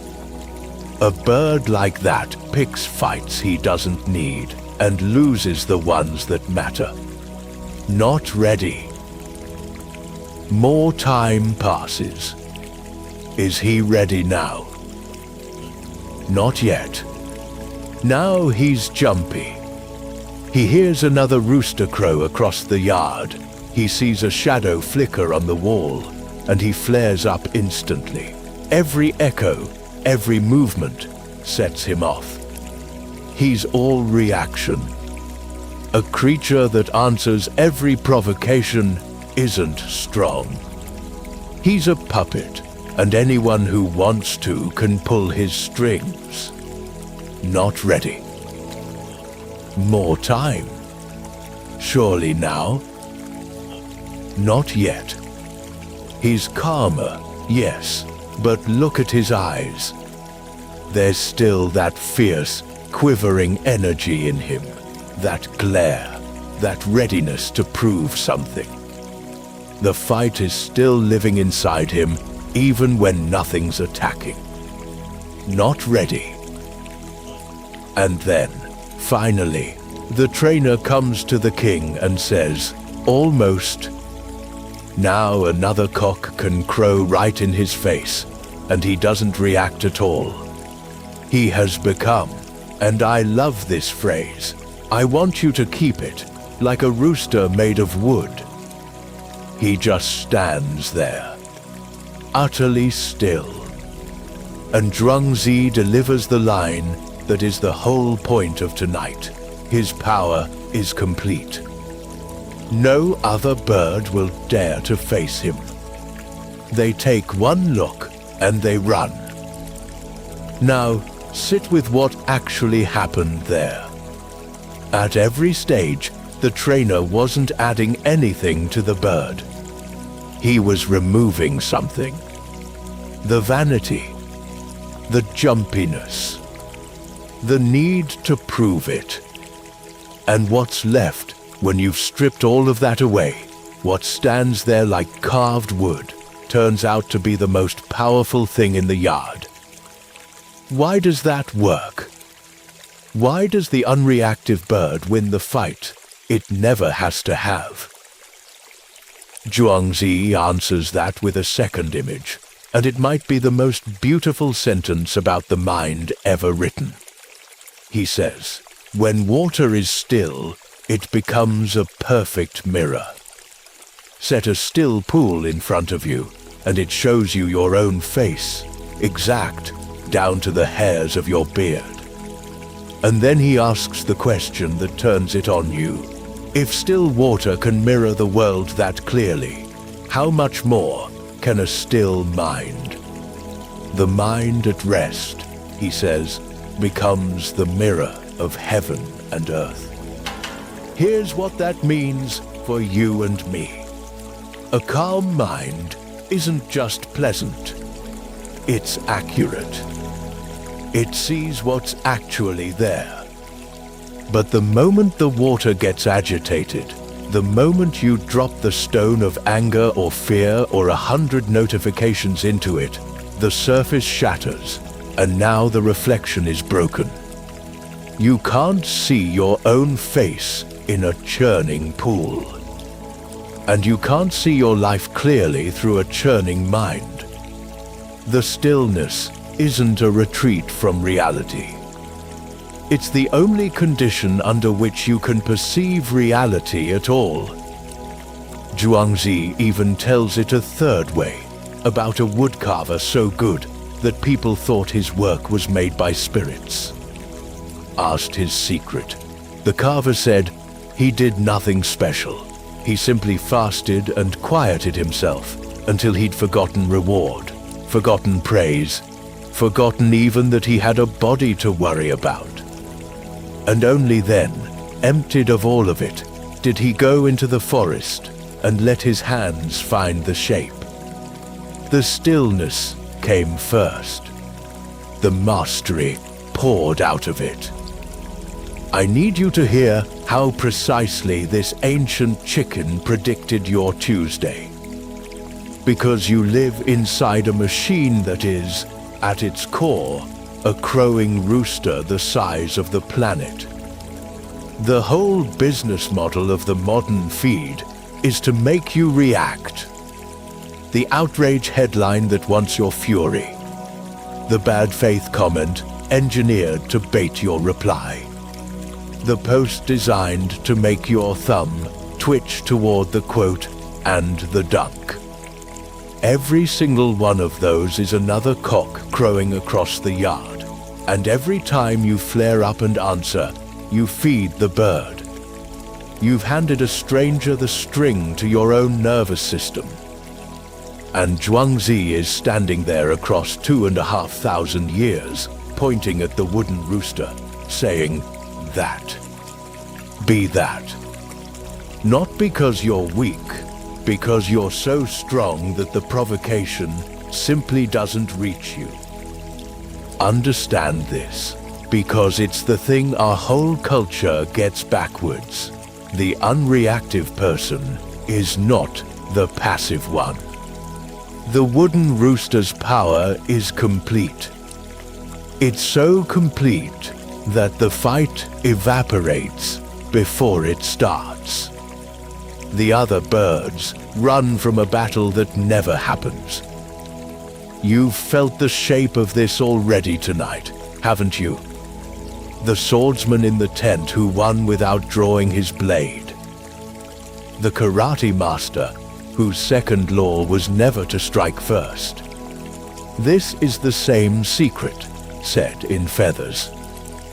The strongest response to most of what's shouting at you is no response at all. Stillness, it turns out, isn't the absence of power. Very often, it's the finished form of it. Now, Zhuangzi's champion won by refusing to yield an inch to provocation. But the next man on our list won by yielding everything, and I do mean everything.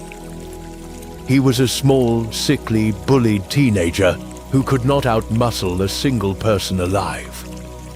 So he sat down and invented an entirely new way to win, one that needed no muscle at all, and you have already met him tonight. He's the man who quietly opened the door for the karate teacher.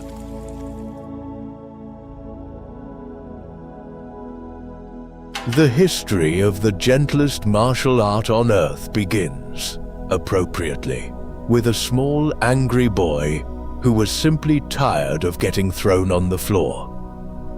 His name was Jigoro Kano, born in 1860, and as a teenager in Tokyo, he was, by every description, frail, slight, bookish, and, as tends to happen to slight bookish boys, bullied. Pushed around by bigger kids who could simply pick him up and put him down wherever they liked. So he did what a certain kind of stubborn person does.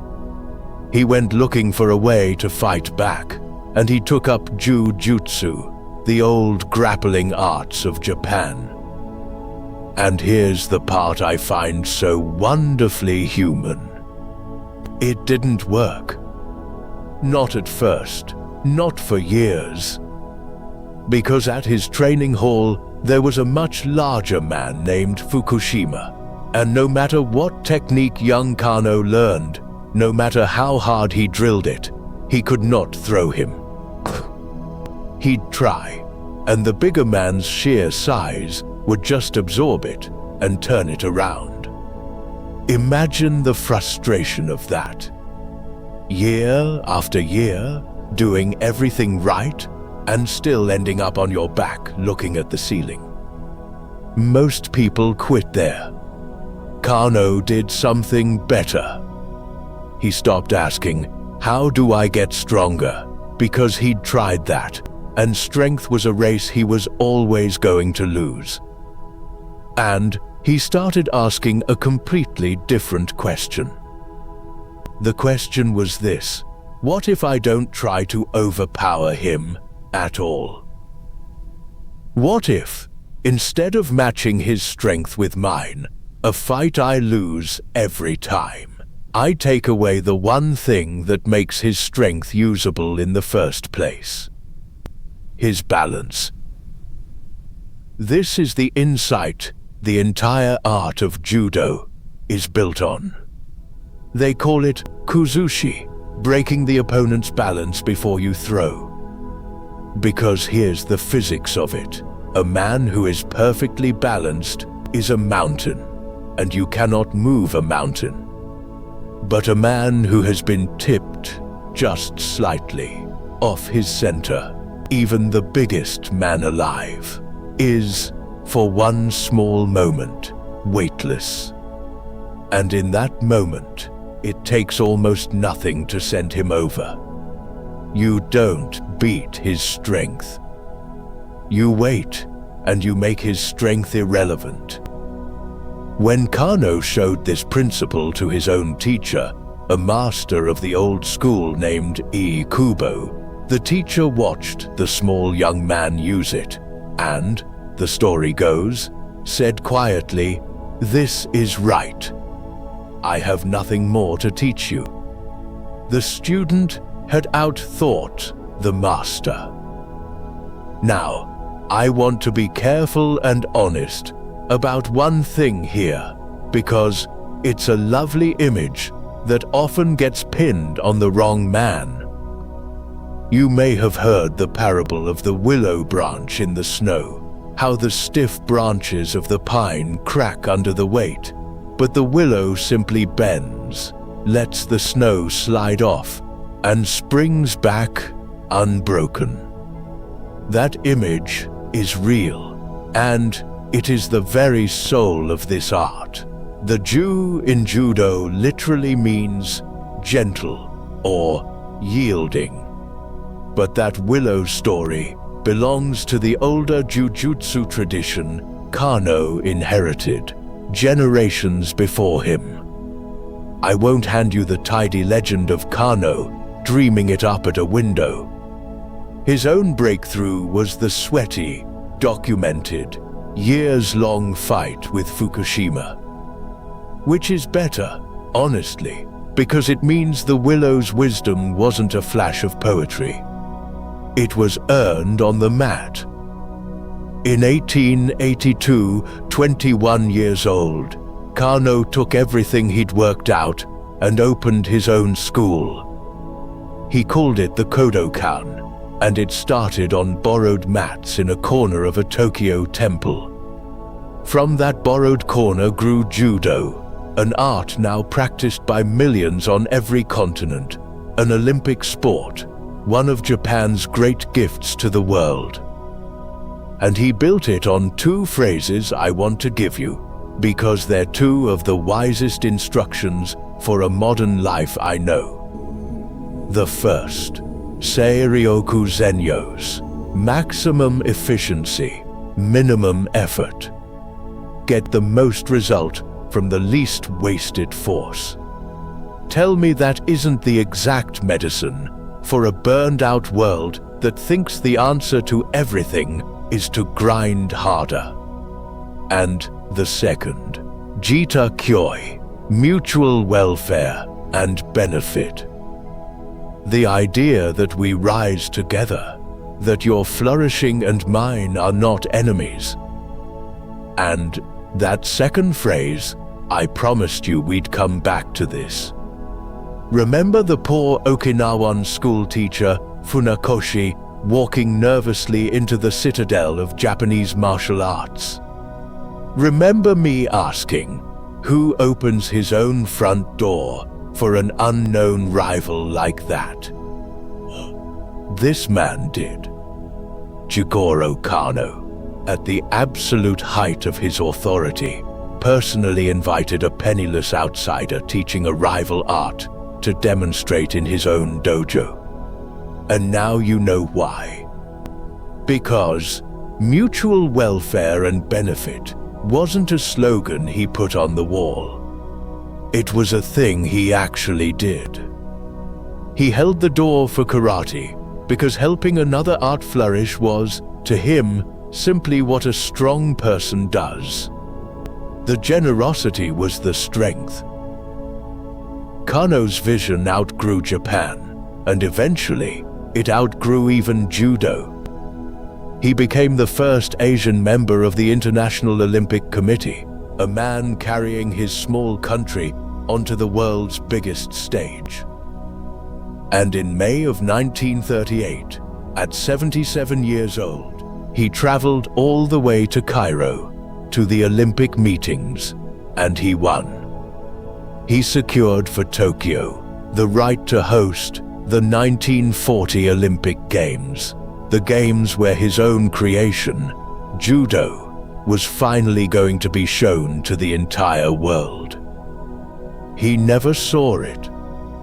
On the long voyage home across the Pacific, aboard a ship called the Hikawa Maru, Jigoro Kano died at sea. And then it got harder still, because the world was sliding toward war, and the 1940 games he'd given his last journey to secure were cancelled outright. The dream didn't just lose its dreamer. For a while, it looked like it had died with him. But here's why I can tell you this story at bedtime and let you sleep easy. The vision was bigger than the man, and it was patient. 26 years after Kano died on that ship, in 1964, the Olympics finally came to Tokyo, and judo made its debut exactly as he had planned, on the stage he'd secured, in the city he loved. He'd built something whose timeline was longer than his own life, and longer than a world war, and it arrived anyway, right on the schedule he'd never lived to see. That's the Willow's real lesson for a disrupted age. When the storm is bigger than you, and sometimes it is, you don't outmuscle it. You bend, you keep your roots, and you build things sturdy enough and patient enough to outlast the weather. Yield without breaking. And plant things that don't need you to see them bloom. I'll pause here for one quiet moment, because Kano, building something whose bloom he'd never lived to see, put me in mind of something. Some nights, when I'm not here at this particular fire, I sit with the old books and I read them aloud, the whole of them, cover to cover. Right now, I'm making my way through Marcus Aurelius's Meditations, one meditation at a time, for the night owls who want the classics whole and unhurried in this same voice. That lives over on Patreon. The link's down in the description if you'd like to come sit for those longer readings. And here's the part I mean sincerely. The subscribers there get to tell me which book I read next. You ask, and, to borrow a promise I've made before, I will do now. Back to the fire.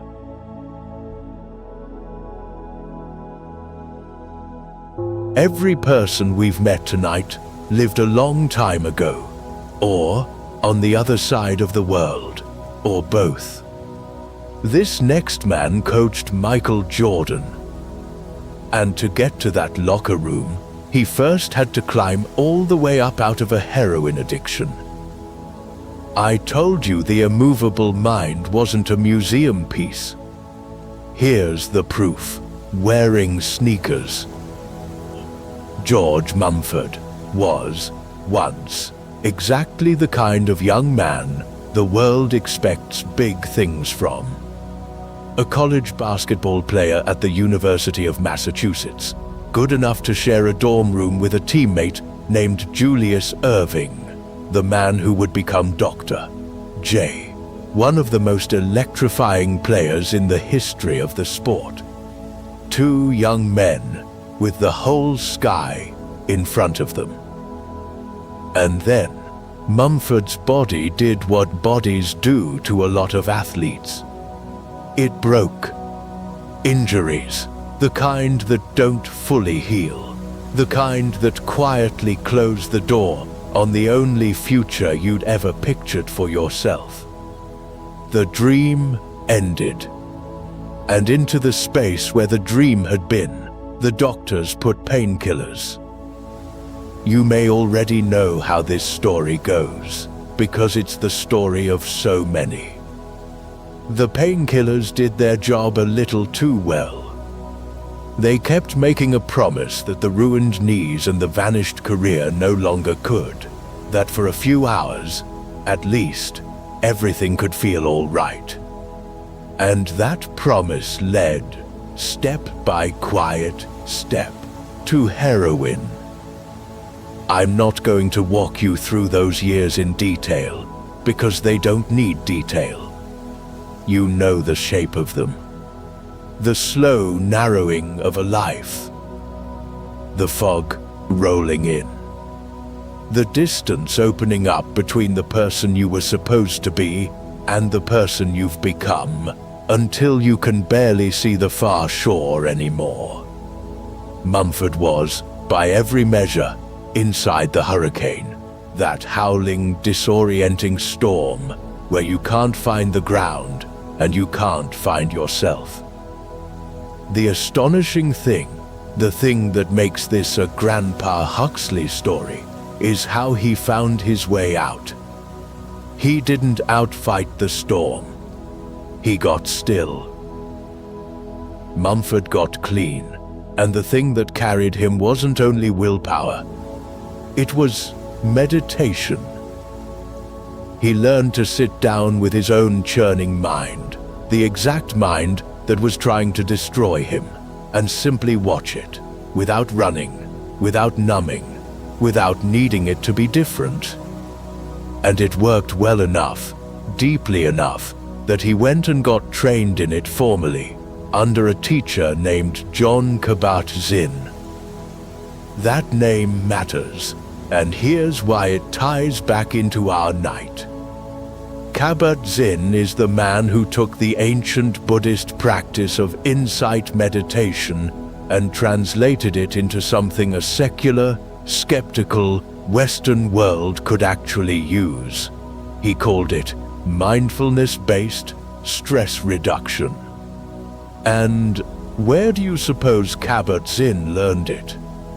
Partly from his own Buddhist teachers, one of whom was a gentle Vietnamese monk you met at the very start of this journey, Thich Nhat Hanh. So the calm breath that Thay practiced in the middle of a war passed to Kabat-Zinn, and from Kabat-Zinn to a recovering addict in Massachusetts, who was about to carry it somewhere no one could have predicted. The lineage of the immovable mind runs in a straight, unbroken line right through this room. Mumford went further than saving himself. He and Kabat-Zinn co-founded a clinic to bring this practice to people in the inner city who were carrying the heaviest stress of all, the poor, the sick, the forgotten. He'd found the thing that saved his life, and his first instinct was to give it away.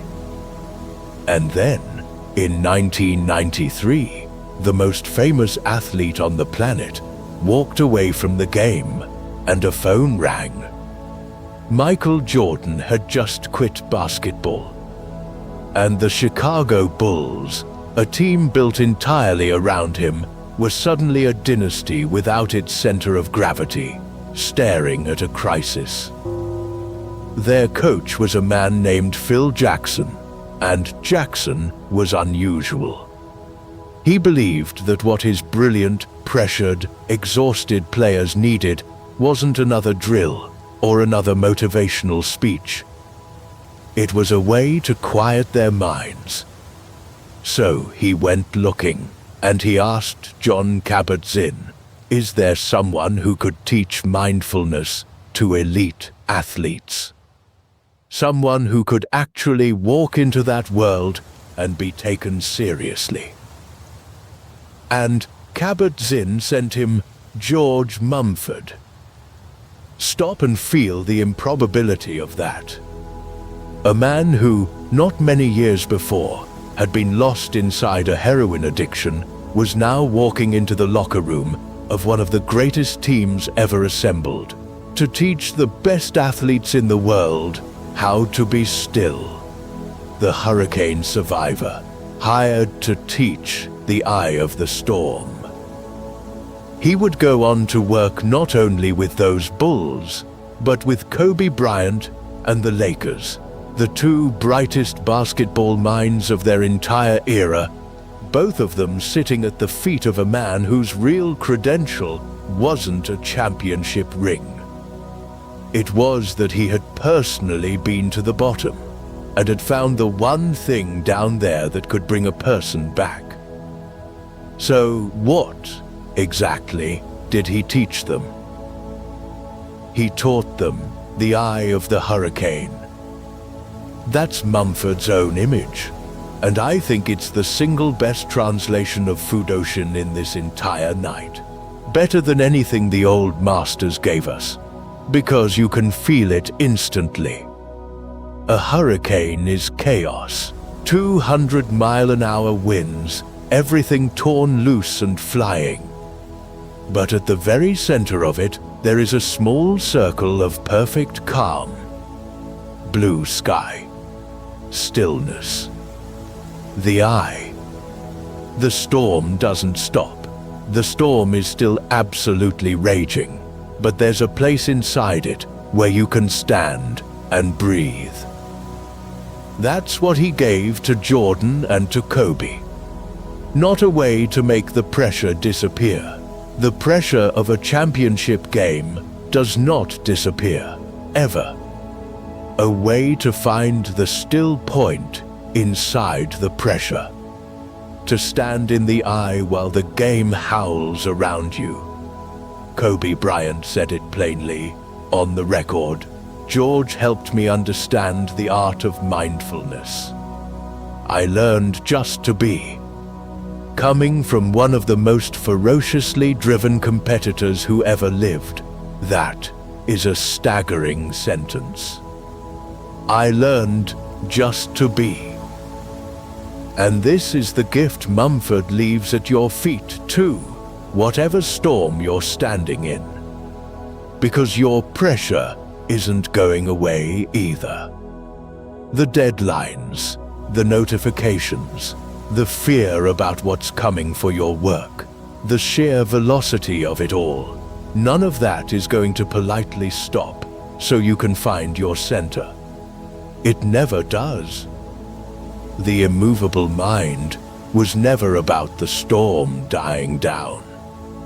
It's about relocating from the shrieking outer wall of the thing into the quiet eye you carry with you. The calm isn't out there. It's the place you learn to stand. Mumford found that stillness because he'd lost everything else first and had nowhere left to look but inward. 8 centuries earlier, a small Japanese boy lost everything too. His mother, his father, his whole world, while he was still a child. But instead of numbing the question that loss carved into him, he sharpened it. He sharpened it until it was so keen that not one teacher in all of Japan could answer it. So he did the only thing left to do. He got on a boat and he sailed for China to find out.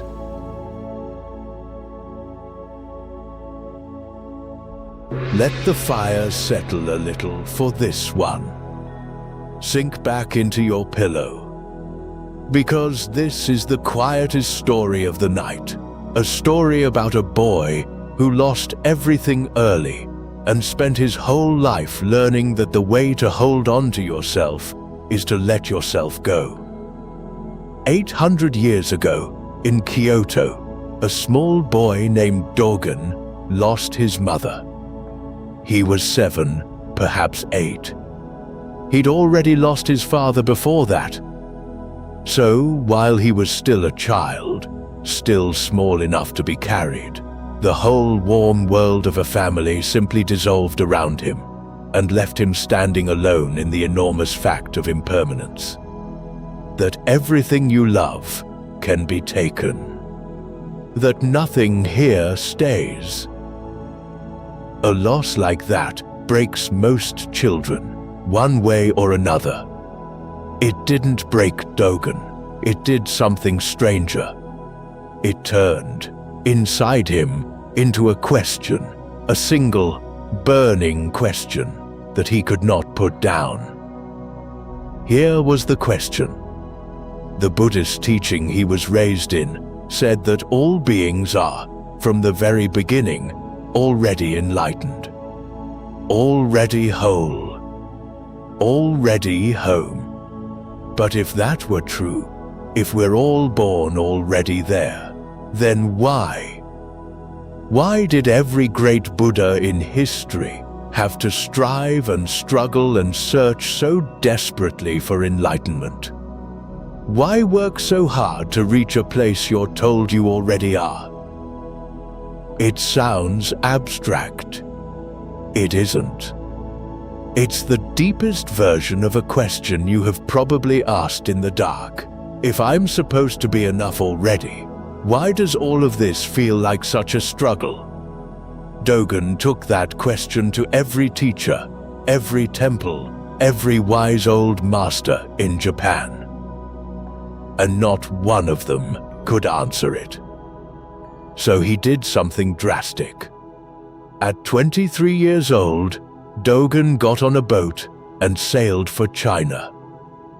I need you to feel what that meant in the year 1200 and something. This was not a flight with a meal and a movie. This was a small wooden ship on an enormous, indifferent ocean, a crossing that genuinely killed people, undertaken by a young man whose only luggage was a question nobody at home could answer. He went with his own teacher, a monk named Myozen, and he went toward a country he'd never seen, on the faith that somewhere in it was a person who could finally tell him the truth. And here's the ache in the middle of this story. When he got there, the famous teachers of China disappointed him too. He went from monastery to monastery, from master to master, and found the same second-hand answers, the same people more interested in status than in truth. Imagine the loneliness of that. You've crossed the ocean. You've bet your life on finding the answer at the end of the journey, and the end of the journey turns out to be more of the same fog you were trying to escape. He was years into his search, oceans from home, and still empty-handed. And then he met a teacher named Ru Jing. And the answer, when it finally came, was not the grand revelation he'd been chasing. It was 4 words, and it cost him the one thing he hadn't yet been willing to put down: himself. Under Ru Jing, one day Dogen heard the phrase that broke the whole thing open: drop off body and mind. That's it. Shinjin Datsuraku. Drop off body and mind. And in hearing it, Dogen finally understood, and it was the exact reverse of everything he'd been doing. All those years of seeking, all that oceanic effort, the striving and the chasing, and the desperate hunt for the answer. The seeking itself had been the thing in the way. The grasping hand can't receive anything because it's already clenched. He had been trying to get enlightenment, like reaching for an object, when the whole point was to let go so completely that the one doing the reaching quietly disappeared. He is said to have come home to Japan and told people, almost with a shrug, that he'd learned only one thing on his great journey, that the eyes are horizontal and the nose is vertical. In other words, nothing exotic. Nothing to collect. Reality, exactly as it already was, seen at last by a man who'd finally stopped straining to see something else. He came back, the tradition says, empty-handed. He'd crossed an ocean for treasure and returned, carrying nothing at all. Which was the treasure. From that nothing, Dogen built something that has lasted 8 centuries. He founded the Soto school of Zen in Japan and a great mountain monastery, Aiheiji, that is still training monks to this very day. He filled book after book, a vast written work called the Shobo Genzo, so we're not guessing at this man. We have his own words, thousands of them. And the center of everything he taught was a practice so simple it barely sounds like a practice at all. He called it shikantaza, just sitting. Not sitting in order to get calm. Not sitting in order to achieve enlightenment. Not sitting for anything at all. Just sitting. Being here, fully, with no goal stapled to it. And his most famous words are the softest landing I can give you tonight. Let them settle over you. To study the Buddha way is to study the self. To study the self is to forget the self. To forget the self is to be actualized by all things. Forget the self. Sit with how strange and how kind that is. We spend our whole lives told to build the self up, the brand, the profile, the highlight reel, the anxious little manager in your head keeping score of how you're doing. And here is Dogen, 800 years ago, gently telling you to set it down. Because a self you're constantly defending is a self that can be threatened by everything. But a forgotten self, a self you've stopped clutching, has nothing left to protect.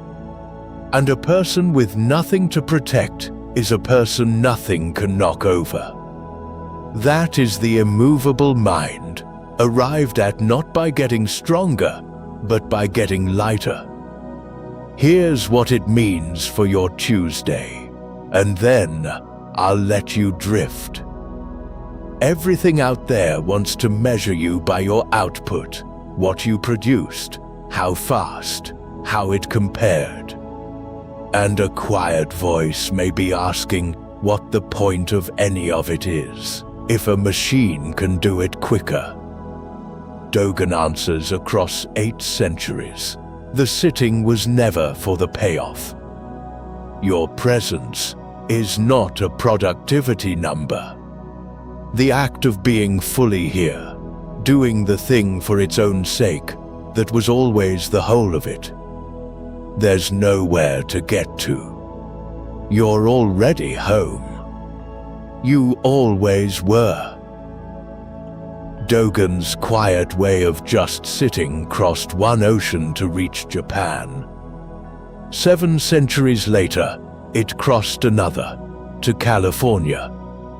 And there it found its most unlikely student of all, a barefoot, difficult, brilliant college dropout, who would take this ancient philosophy of subtraction, of removing everything unnecessary until only the essential remains, and press it into 1 billion pockets around the world.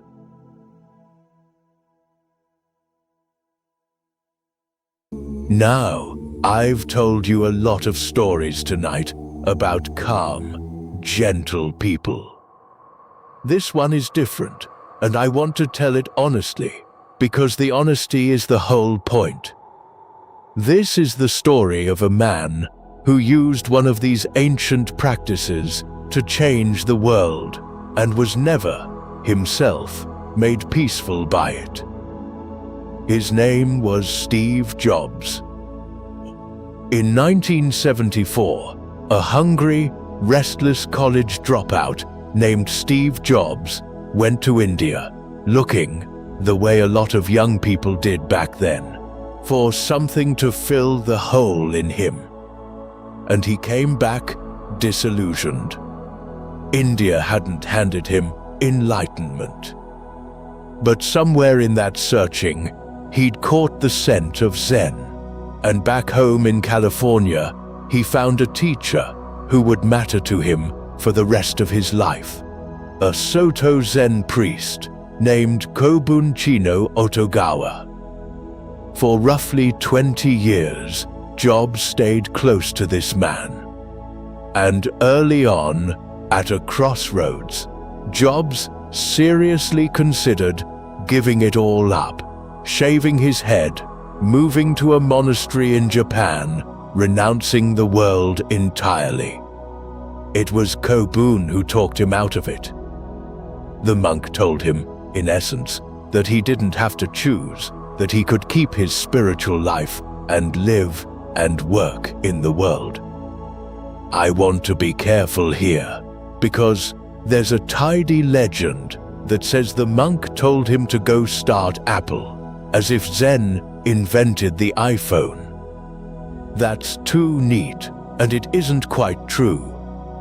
What's true is gentler and more interesting.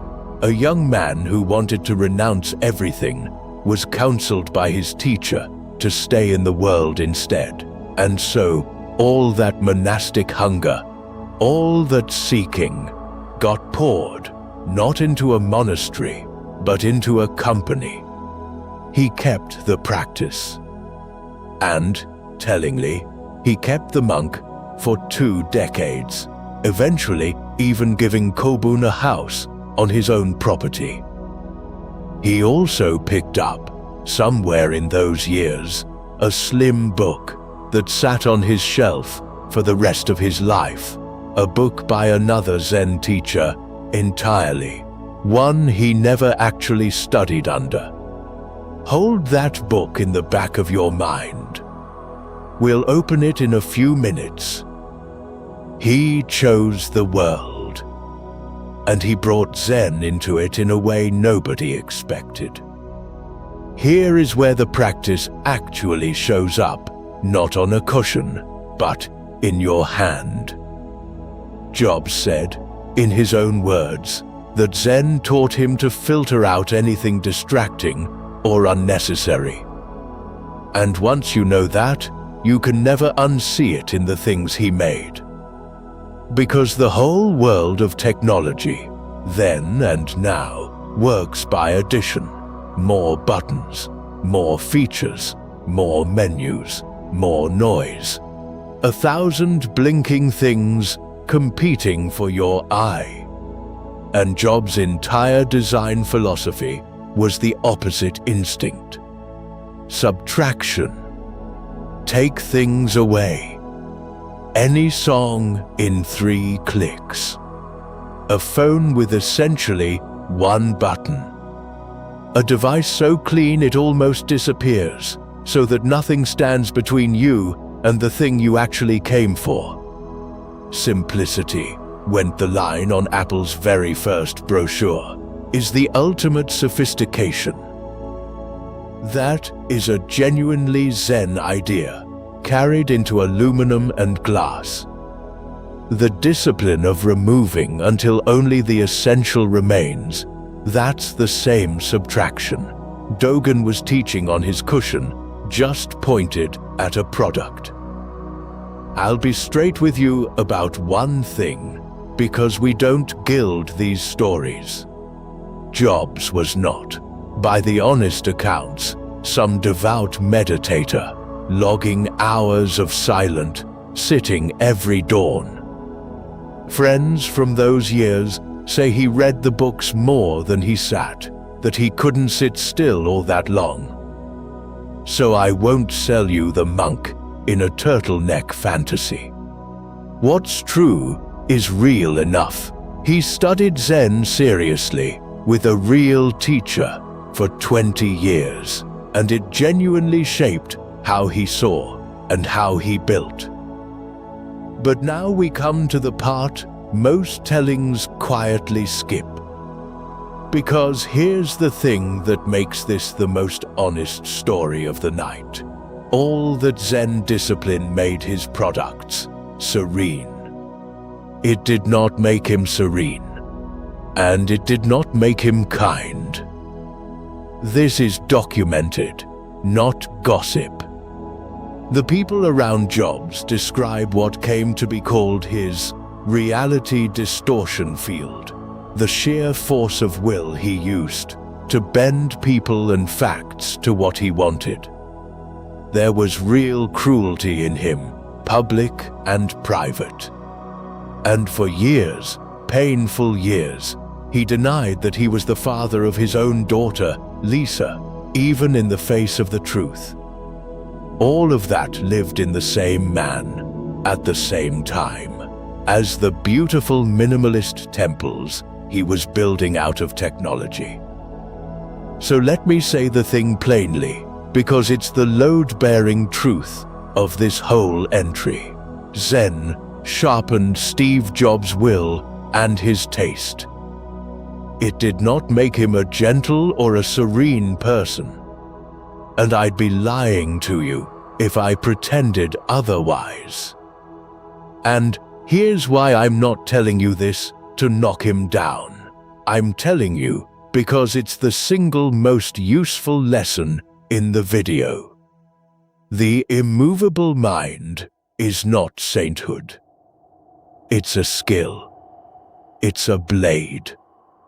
And a blade this sharp will cut cleanly in whatever direction the hand holding it decides to swing. It can carve a beautiful thing into the world, and it can wound the people closest to you, sometimes in the very same lifetime. The practice gives you power over your own focus. What you point that power at, that's still on you. Your character isn't automatically fixed by your discipline. Your discipline just makes you more effective at being whoever you already are. Even Kobun, the teacher, resists the tidy halo, an unconventional man who drank, who didn't fit the serene sage cliché, and who died in 2002, in a way almost too sad to say, drowning while trying to save his little daughter, who was lost with him. Real people. Real grief. No clean fable anywhere in it. And yet, at the very end of Steve Jobs' life, something in all those years of practice seems to have quietly held. Go back for a moment to the good day.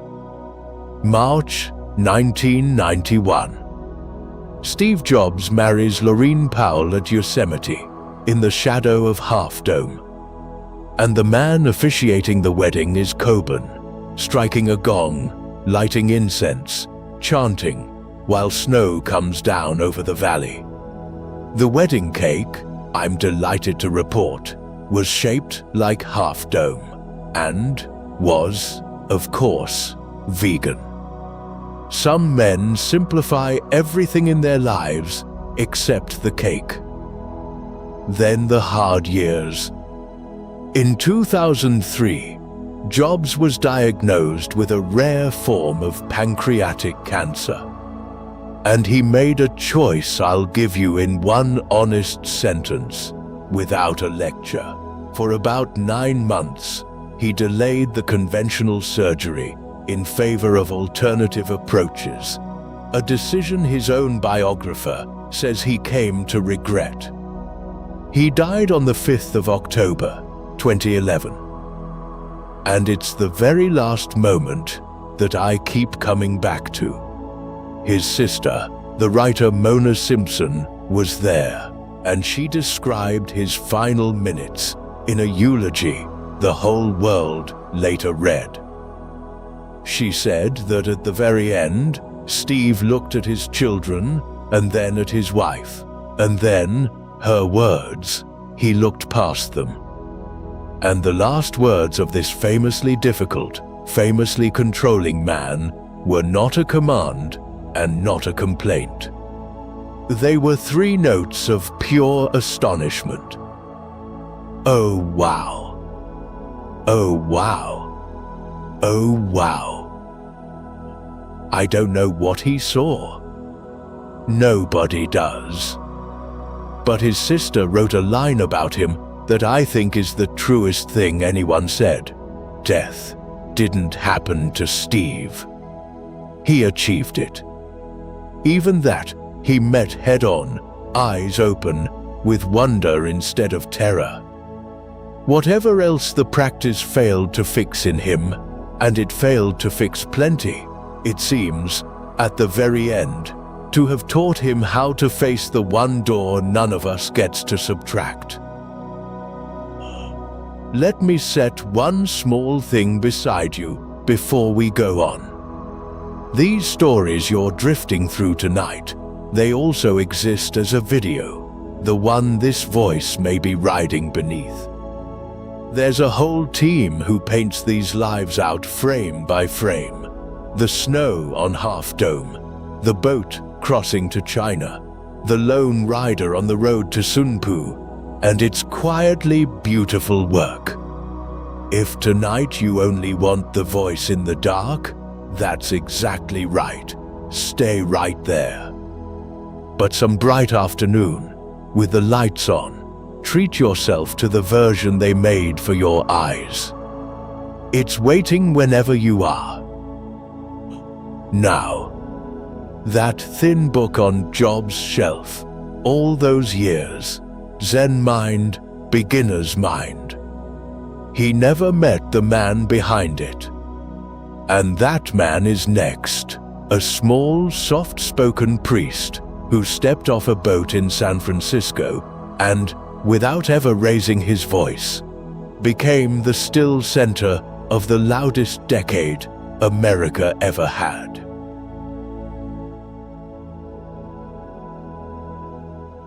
Let me open that book now, the thin one from Steve Jobs' shelf.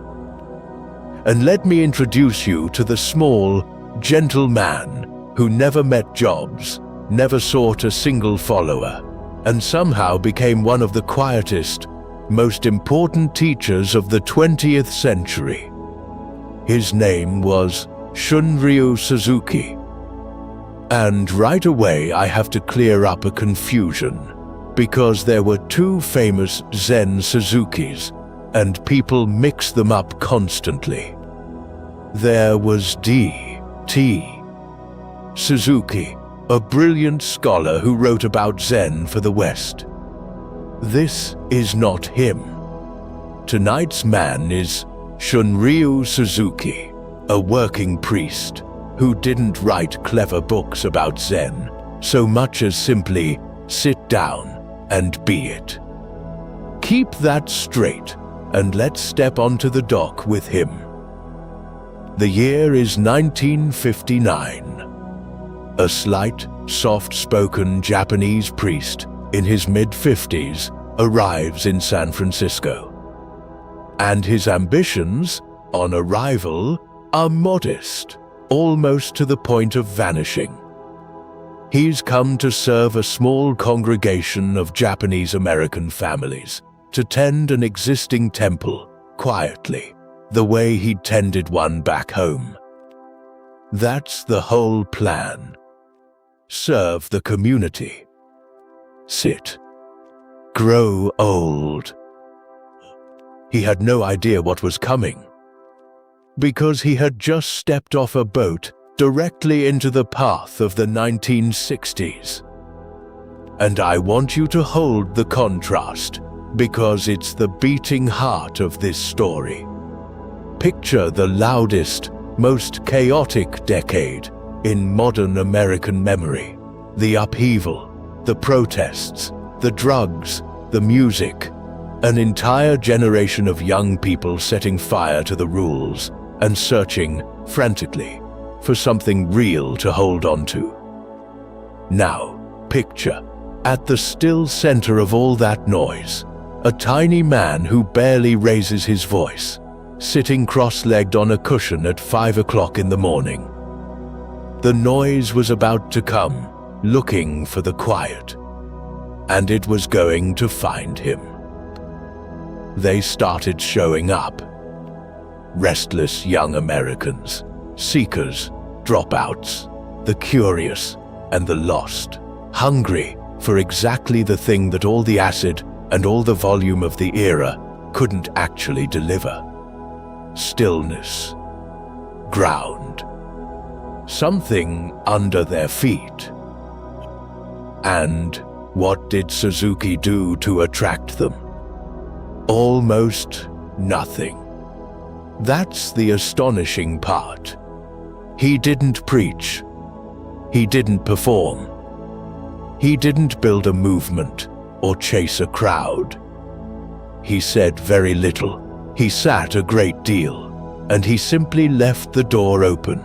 If these strange young Westerners wanted to come sit in the dark at 5 in the morning and face a wall with him, they were welcome. So they came, and they kept coming. Think about how completely that inverts everything we're taught about influence. We're told you gain people by being louder, flashier, more visible, more strategic. And here is a man who gathered a devoted following by being the least flashy person in the entire state of California. In the middle of a decade screaming for attention, the most magnetic thing in the room turned out to be a man who wanted none of it, just sitting still, doing one simple thing, completely. That quiet had a gravity to it, and that gravity was about to build something no one had ever built in the Western world. Out of all that sitting, with no business plan and no ambition driving it, institutions simply grew, the way trees grow. Suzuki founded the San Francisco Zen Center. And then something remarkable. Deep in the California mountains, he helped establish Tasajara, the first Zen monastery ever created outside of Asia. A genuine training monastery in the American wilderness, where before there had been none. And I love that we can be so certain about this man, because he's the most thoroughly documented figure in our entire night. This isn't a legend passed down through fog. We have photographs of him. We have audio recordings of his actual voice. We have students who are still alive and a carefully researched biography. Everyone else tonight, we've had to handle with tradition says, and he is reported to have, but Suzuki, we can nearly reach out and touch. And here's the quiet miracle at the end of it. His students, sitting in on his morning talks, had been doing something he wasn't making a fuss about. They'd been turning on tape recorders. Those recordings became a book. In 1970, his transcribed talks were gathered into a slim volume called Zen Mind, Beginner's Mind, and it went on to become one of the best-loved, best-selling books on Zen ever published in English. This is the book. The thin one on Steve Jobs' shelf all those years. the circle closes right here.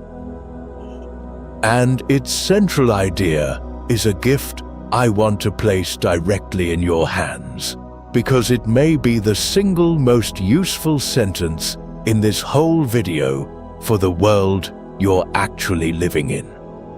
Here it is. In the beginner's mind, there are many possibilities, but in the expert's mind, there are few. Fudoshin. Beginner's mind. It's the twin of everything we've been circling all night, because a beginner's mind is a mind that doesn't stick. It doesn't cling to what it already knows. It meets each new moment fresh, open, empty, curious, exactly the way water takes the shape of whatever it's poured into. The expert arrives at every situation already full, already certain, and so there's no room left for anything new to enter. The beginner arrives empty, and so everything can. And do you feel how precisely that lands on your particular fear right now?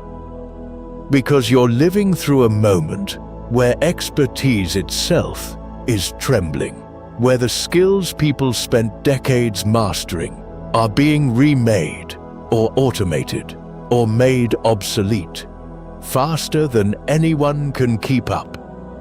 And that is genuinely frightening if your identity is welded to being the expert. But Suzuki, half a century ago, quietly handed you the other way to stand. The expert, clinging to what used to work, is the one the wave drowns. The beginner, open, humble, willing to not know and to learn again, is the one who adapts. In a world being remade this fast, beginner's mind isn't a spiritual luxury. It's survival. Suzuki was dying of cancer even as that book appeared. He'd quietly made sure his successor was in place, tied off the loose ends, and then he let go, dying in December of 1971, his great rise complete, and never once having grabbed for it. The most influential man in the room, to the very end, was simply the one sitting still. His whole power was that he never needed to draw a sword at all. Which nightlings means it is finally time to answer a letter. 10 stories ago, a monk in exile wrote his treatise on the immovable mind and addressed it to one specific man, the shogun's own sword instructor. We've been carrying that letter the entire journey. Let's deliver it now.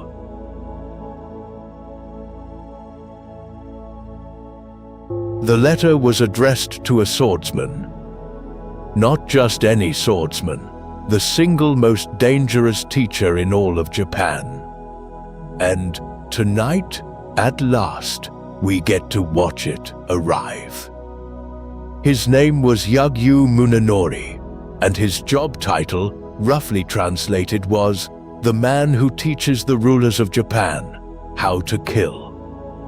He was the head of a great school of swordsmanship and the official sword instructor to the Tokugawa shoguns themselves, first to Hidetada, then to his successor. He rose to become a lord in his own right, and even the shogun's inspector general, a kind of chief of security for the entire regime. If you wanted to name the person with the most license to use a blade in all of Japan, it was this man. The empire's own fencing master.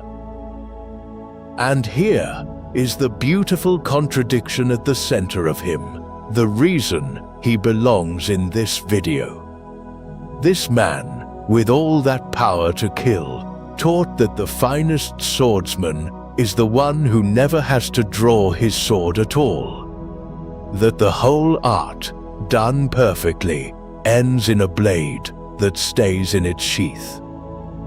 There's a small joke in his life that I can't resist, because it's true. The greatest swordsman of the age, the master's master, would end his life with a combat record listing exactly one entry. 1. A single day in a lifetime of the sword. And if you'd asked him, I suspect he'd have told you he wished the number was 0. I'll leave aside the legends that grew up around him, the tales of near magical perception, of sensing an attacker's thought before a muscle moved. Those are the embroidery that always gathers around a famous master, and we don't need them. The documented man is remarkable enough, because a letter was on its way to him.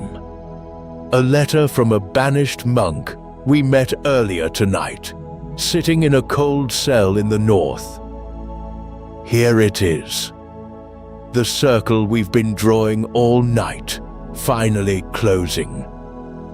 Remember Takuan, Rule 3, the monk in exile, who wrote the treatise that gave this whole night its name, the mysterious record of immovable wisdom.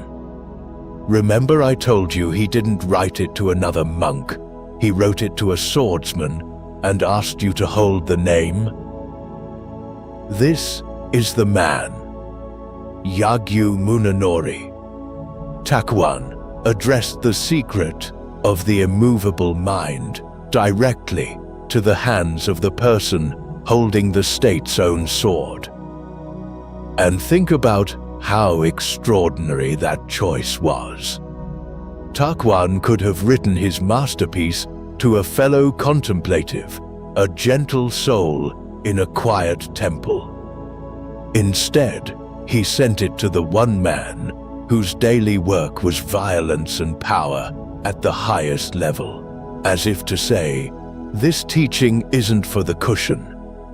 It's for the hardest, sharpest edge of the real world, especially there.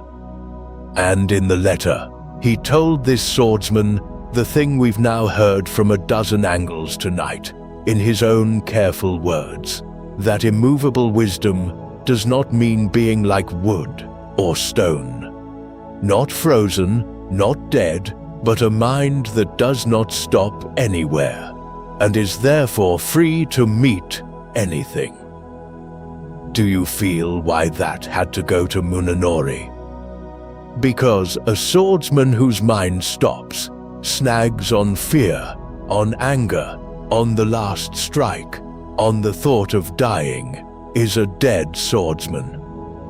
The one whose mind abides nowhere, fixed on nothing, is free to respond to everything. Which is the deep secret of the whole art. The man with the most power to kill becomes, through that very freedom, the man most able to choose not to. Takuan handed him the key. And then history walked into the tent to test whether he'd really learned it. The year is 1615. The Great Siege of Osaka, the last convulsion of Japan's civil wars. And in the chaos of it, a band of enemy commanders does something desperate and clever.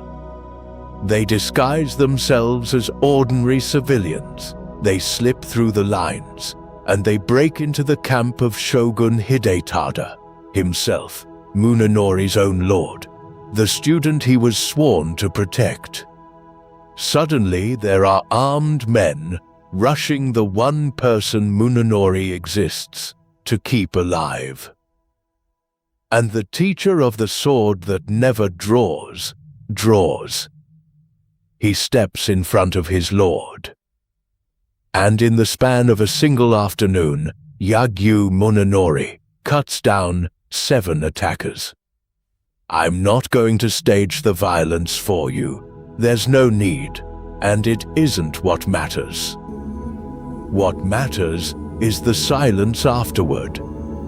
7 men down. The camp secured. The shogun alive. And standing in the middle of it, the man who had spent his whole life teaching that the highest swordsmanship is restraint, now holding a blade that had, at last, been used. Here is the fact that turns this from a battle story into a Grandpa Huxley story. That afternoon was the only time in his entire life that Yagyu Munenori ever killed a man with his sword. The one entry on the record. The teacher of the life-giving sword spent a single day as the life-taking one, not out of rage, not for glory, but for the exact and narrow reason that his student's life required it. And then he sheathed the blade, and he never drew it in anger again. That's not a man who loved violence and got to indulge it. That's a man who understood violence so completely that he could pick it up for one terrible afternoon, do precisely what was needed, and put it down forever. How does a person carry a thing like that? How do you make sense of having done the one deed you spent your life teaching against? You write it down. You turn it into a lesson so no one misses the point. The book Munenori wrote is still read by martial artists around the world, and in it, he set down a distinction so clean it has never been improved on. 2 kinds of sword. 2 kinds, really, of power. The first he called Satsujinkan, the sword that kills. The blade used to destroy, to dominate, to win, by taking life. And the second, the one he gave his book's whole spirit to, he called Katsujinkan, the sword that gives life. And this is the thing that will stay with you. They are the same sword. The identical piece of steel. The only difference, the entire difference, is the mind of the person holding it. One mind picks up the blade to end things. The other picks up the very same blade to protect, to preserve, to give life a chance to continue. The weapon is neutral. The character behind it is everything. And now, every thread of tonight pulls tight in your hand at once. The swordsman in the tent who won without drawing. The karate master whose second law was never to strike first. The wooden rooster whose stillness was so complete the fight never happened. This is what they were all circling. Real strength was never the capacity to do harm. Almost anyone can do harm. Real strength is having all that power, fully, and holding it under the command of a steady mind that chooses, again and again, not to swing. You feel the modern shape of this immediately, don't you? The blistering reply you compose and then delete. The argument you could win, but decline to have. The provocation designed to yank the worst out of you, met, instead, with a mind that simply does not take the bait. That is your Katsujinkan. The sword that gives life in a world that keeps trying to hand you the other one. Same power, different mind. And the mind, remember, was a gift mailed from an exile cell 400 years ago, and it has finally, tonight, been delivered. Takwon wrote the letter. Munenori lived it. And Teshu, whom you met at the very start, carried that same immovable mind on horseback into an enemy army, and saved a city with it. But one question is still standing. Nightlings, the question this entire night has been quietly building toward. All of these men lived long ago, in a world of temples and blades. So can this mind survive ours? Can it make it out of the old world alive, into the age of engines and screens, and everything moving too fast? The answer is a single man, born in 1876. A spy. Then a dying man. Then a teacher. And he carried the immovable mind across that exact bridge, out of the old world, and handed it, personally, to the people who built the modern one.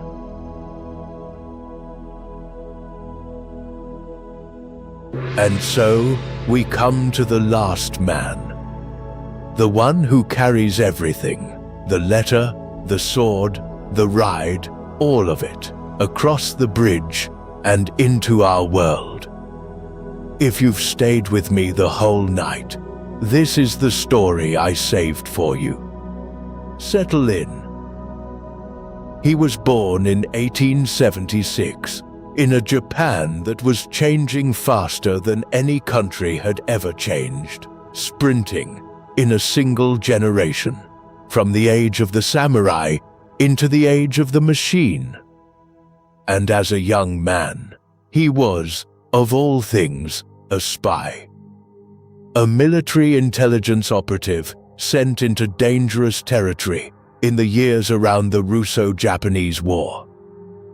Now, I have to be an honest grandfather with you here, because this is the one life tonight where much of the drama comes to us from the man's own telling. So, as he himself told it, his war was almost impossibly harrowing, that he was one of only a small handful of his comrades to come home alive, that he once stood before a firing squad and lived. I'll give you those as his stories, in his own voice, because that's what they are, a survivor's memories, burnished by a long life of retelling. And I'll gently correct one thing the internet loves to repeat. He did not train at some famous spy academy you may have read about, because that school didn't exist yet.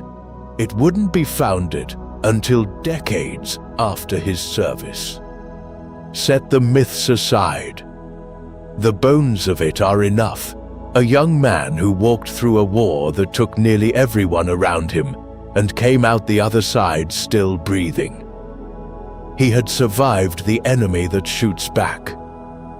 And then, in the quiet of peacetime, he met the one enemy a spy can't outmaneuver. The diagnosis was tuberculosis. And in those years, that word was very close to a sentence. The doctors told him what doctors told everyone, then, get your affairs in order. You don't have long. Picture that. A man who had cheated death on the battlefield, who had beaten every human enemy sent against him, now told that his own body had turned traitor and that the clock was running out from the inside. Most people, hearing that, fold inward. They wait. He refused to wait. Instead, he did something magnificent and a little mad. He turned his death sentence into a quest. He decided that if he had to die, he would at least die having found out how to face it without fear, how a human being could stand calmly in front of his own end. And he went looking for the answer all over the world. He crossed to the United States. He spent time studying at Columbia University in New York, and then went on to Europe, sitting with its physicians and its philosophers and its famous thinkers, asking all of them the same desperate question. How do I make my mind still in the face of death? And the best minds of the modern West, for all their brilliance, had no real answer for him. They could describe the disease. They could not teach him how to die in peace. Defeated, out of options, and running out of time, he finally gave up the search and booked passage home to Japan to die where he'd been born. And it was on that journey home, the journey to lie down and give up, that the entire story turned on a single chance meeting. On his way home, he crossed paths with a yoga master from India, a man remembered as Kalyapa. And this meeting redirected the dying man off his path home, and instead toward the high Himalayas. So there, high in the mountains, this failed spy, this condemned patient, spent something like 2 years and more in the hardest school of all, training his body and, far more importantly, his mind, under the old disciplines of breath and stillness and attention. Learning, at last, the thing the doctors of 2 continents couldn't teach him, how to command his own inner state. And here is where I have to be careful and honest with you, in the way you've come to trust tonight. Because the way the story is told, when he finally came down from those mountains, his tuberculosis was gone. I cannot stand here and promise you that a mountain cured a disease. No one can prove that, and I won't sell you a miracle. That part rests on his own testimony. But here is what is not in dispute, and what actually matters for tonight. Whatever happened to his lungs, the man who walked down off that mountain had utterly rebuilt his mind. He had gone up, expecting to die. He came down intending to live. And the fear that the whole modern West could not lift from him, that, unmistakably, was gone. He returned to Japan, a transformed man, with every door open to him. Wealth, comfort, an easy life for whatever time he had. And he looked at all of it and walked away. Because he'd realized something on that mountain that was bigger than his own survival. He'd found a thing worth giving away. He gave up the money, and he became a teacher. He founded a whole system. He called it, roughly, the way of mind-body unification, built around the idea that the condition of your mind governs the condition of your entire life, your health, your strength, your character, your capacity to face anything. And at the very center of that system, as a named and explicit pillar, he placed a single old word: Fudoshin, the immovable mind. The same word, Takwon, mailed out of an exile cell 300 years before. The same steadiness Teshu carried into Saigo's tent. Nakamura Tempu took that ancient sword and temple word and turned it into a curriculum, something an ordinary person, a sick person, a frightened person could actually be taught. He put it in his own plain words, and I want you to hear them, because they are the quiet thesis of this entire night. He taught that by keeping the mind in the present moment, a person can face life without fear, that when the mind stops dragging around its past failures and its future dreads, what remains is a truly steady, positive state. And the name he gave that state was Fudoshin, the immovable mind. He lived, by the way, to 92 years old. The man given weeks to live, taught the unshakable mind for the better part of a century. And now look at who came and sat in the front row of his classes. Because this is where our whole night finally arrives. This is the bridge. The people who came to learn the immovable mind from Nakamura Tempu were not just monks and seekers. They were the builders. Among his documented students were men like Matsushita Konosuke, the founder of Panasonic, and Inamori Kazuo, the founder of Kyocera, who would later be called in to rescue Japan Airlines. Founders of some of the great companies of the modern age. The architects of the electronics, the industries, the technologies that became the very world you and I are living in right now. Do you feel the size of that? Trace the line with me, one last time. A monk writes a letter about the immovable mind from a prison cell in the 1600s. He mails it to a swordsman.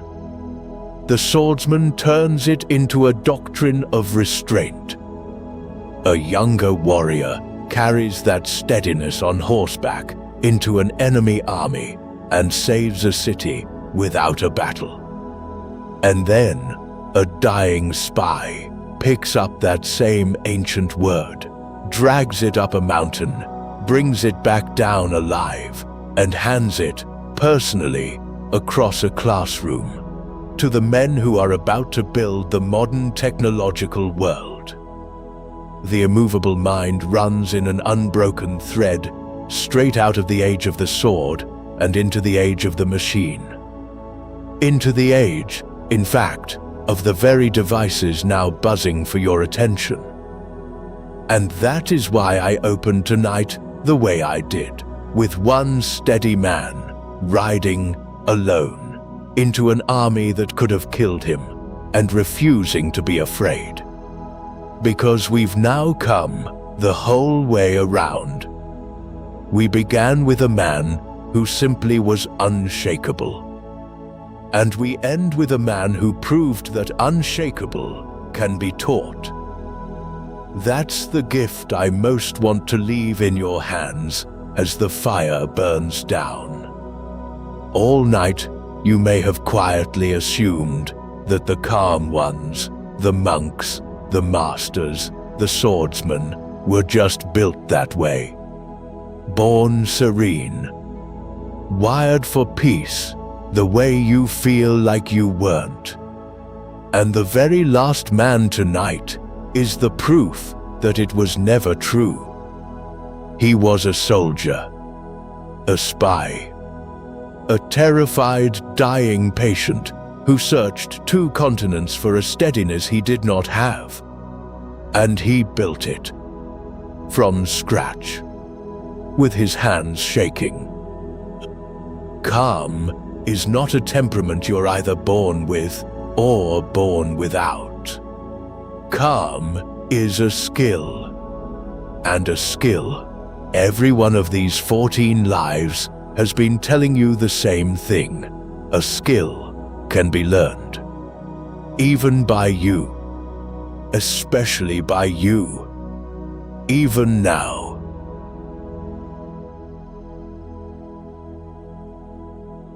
I could end the night right there. Honestly, I could. Calm is a skill you can build. That's the whole teaching, wrapped up with a bow. So if your eyes are already heavy, if sleep is reaching for you, then let it take you now.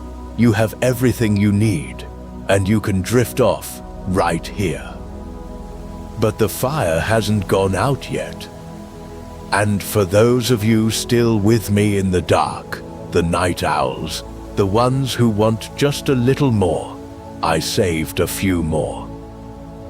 A handful of quieter rooms off the main hall, each one a person who found this same immovable mind by a different door. Let me tell them to you softly, like the last few logs settling in the grate. And we begin with the most famous swordsman who ever lived, and the gentlest thing he ever did. His name was Miyamoto Musashi, and you have almost certainly heard of him, even if you don't know it. He is the source of 1,000 stories, the wandering lone warrior, undefeated in 60 duels, the man who supposedly carved a wooden sword from a boat's oar and won the most famous duel in Japanese history with it. And here, I have to do the thing I always do, because I love you enough to tell you the truth. Most of that is legend. The romantic wandering samurai tale you may be picturing largely comes from a beloved novel written in 1935, 3 centuries after Musashi died. The duel counts come from his own preface and later admirers, and can't really be checked. Some scholars even doubt his most famous opponent existed at all. So set the sword fights aside tonight. We don't need them. Because the real Musashi, the documented one, did something at the very end of his violent life that is far more interesting than any duel. He sat down in a cave and he wrote. Around 1643, an old Musashi withdrew to a cave called Reigando near Kumamoto. And there, in that quiet stone room, this man, who had spent his whole life around the sword, wrote a book about it, the Book of 5 Rings, a work still read today by soldiers and CEOs and martial artists all over the world. At its heart is the same lesson we've circled all night, a mind that must never stop, never fix, never freeze, a spirit kept fluid and free. But it's the second thing he wrote that I want to leave with you. Because 7 days before he died, in 1645, Musashi handed his student 2 documents. One was the 5 Rings. The other was a single page, 21 short lines he called the Dokudo, the path of walking alone. A lifetime of violence and fame and striving, distilled at the very end into 21 plain rules for how to live. And they are not the rules of a conqueror. They are the rules of a man letting go of everything. Listen to a few of them in his own words, and hear how strange they are coming from the deadliest man of his age. Accept everything just the way it is. Do not regret what you have done. Do not seek to possess either goods or fiefs for your old age. Do not fear death. Think about who is saying that. A man who could have clutched at every prize the world offered, fame, wealth, comfort, a soft old age earned by all that blood. And on his deathbed, what does he tell you matters? Want nothing. Cling to nothing. Regret nothing. Fear nothing. Not even the thing coming for you in 7 days. That is the immovable mind, written as a to-do list for dying. And it lands with a peculiar force in your world, doesn't it? A world engineered, top to bottom, to make you cling. Cling to the notification, the number, the upgrade, the thing you don't have yet, the comfort you're terrified of losing. Musashi, from his cave, across 400 years, offers the opposite instruction. A hand that holds nothing tightly can never have anything torn out of it. He spent his whole life learning to win. And the last thing he taught was how to let go.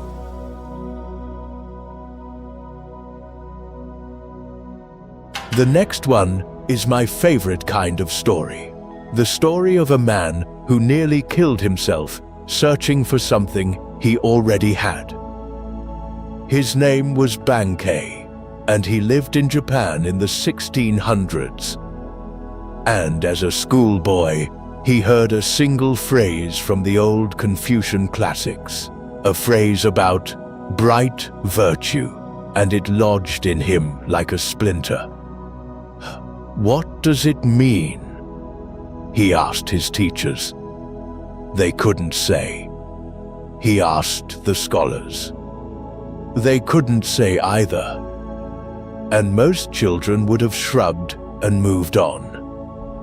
Bankei couldn't. The question consumed him utterly. He had to know. And that hunger drove him into practice so brutal it's hard to hear about, sitting in meditation until his body broke down, punishing himself, refusing to stop. He drove himself so hard that he fell gravely ill, coughing up blood, his health collapsing, until the people around him had all but given him up for dead. He had chased the answer to the literal edge of his own life.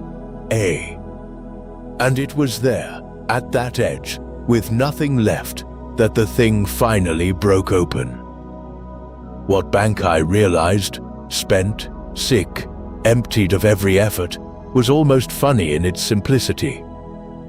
He'd been straining his whole life to attain something, to reach some far-off enlightenment, to earn some perfect mind. And in that hollowed-out moment, he saw that there was nothing to attain at all. That the clear, awake mind he'd been killing himself to reach had been there the entire time, underneath all the striving. He called it the unborn. Sit with that word, the unborn. His idea was that the deepest mind in you was never born, and so it can never die, never be damaged, never be lost, and never, ever be disturbed. It's the ground under everything. You don't have to build it. You don't have to earn it. You only have to stop abandoning it for all the noise on top. And he had the most wonderful, practical way of teaching this to ordinary people, farmers, merchants, anyone. When you get furious, he'd say, notice something. You weren't born angry. The anger isn't you. You have simply, for a moment, traded your unborn mind away and picked up an anger in its place, like swapping a coin for a hot stone. And the instant you see that you did that the rage was a thing you grabbed, not a thing you are, your hand loosens. You can set it back down. You were never the anger. You were the quiet thing underneath it the whole time. Bankei recovered, and he spent the rest of his life preaching this in the plainest possible language, drawing crowds in the tens of thousands, farmers and lords alike, because he refused to hide it behind fancy words. He almost died searching for what he already was. And then he spent 40 years trying to save everyone else the trip. Here's why I wanted you to have this one before you sleep. You live inside a machine that runs entirely on the opposite message. 1,000 voices a day telling you that you are not enough yet, that you must optimize, upgrade, add, improve, become the next version of yourself, or be left behind. And Bankei, gently, from 4 centuries away calls the whole thing a lie. The essential thing in you, he says, is unborn. It needs no upgrade. It has no version number. It was never lacking. You've simply forgotten it's there, under the noise. Tonight, you get to remember.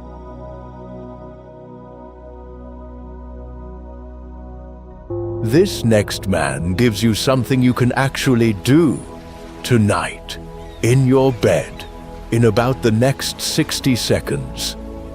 So stay with me for this one. It's the most practical gift in the whole video. His name was S.N. Goenka, and unlike almost everyone else tonight, he was not a monk or a warrior or a mystic. He was a businessman, a wealthy, successful, high-strung businessman in Burma in the middle of the 20th century, and, by his own cheerful admission, a man with a furious temper and a considerable ego. He was also tormented by savage migraines, the kind that wealth and success could do absolutely nothing about. Chasing relief from those headaches, he reluctantly tried a 10-day meditation course under a teacher named Yu Ba Kin. He went in for his migraines.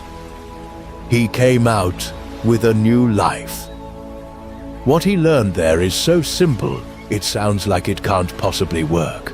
And it is, quietly, one of the most powerful things a human being can practice. The instruction was this: sit still and observe the sensations in your own body. The itch, the ache, the tension, the flutter of feeling, and do not react to any of them. Don't chase the pleasant ones. Don't fight the unpleasant ones. Just watch them arise and watch them pass. Because they do pass. Every single sensation, if you simply observe it without pouncing on it, rises up, crests, and dissolves on its own. And here is the thing Goenka understood in his bones.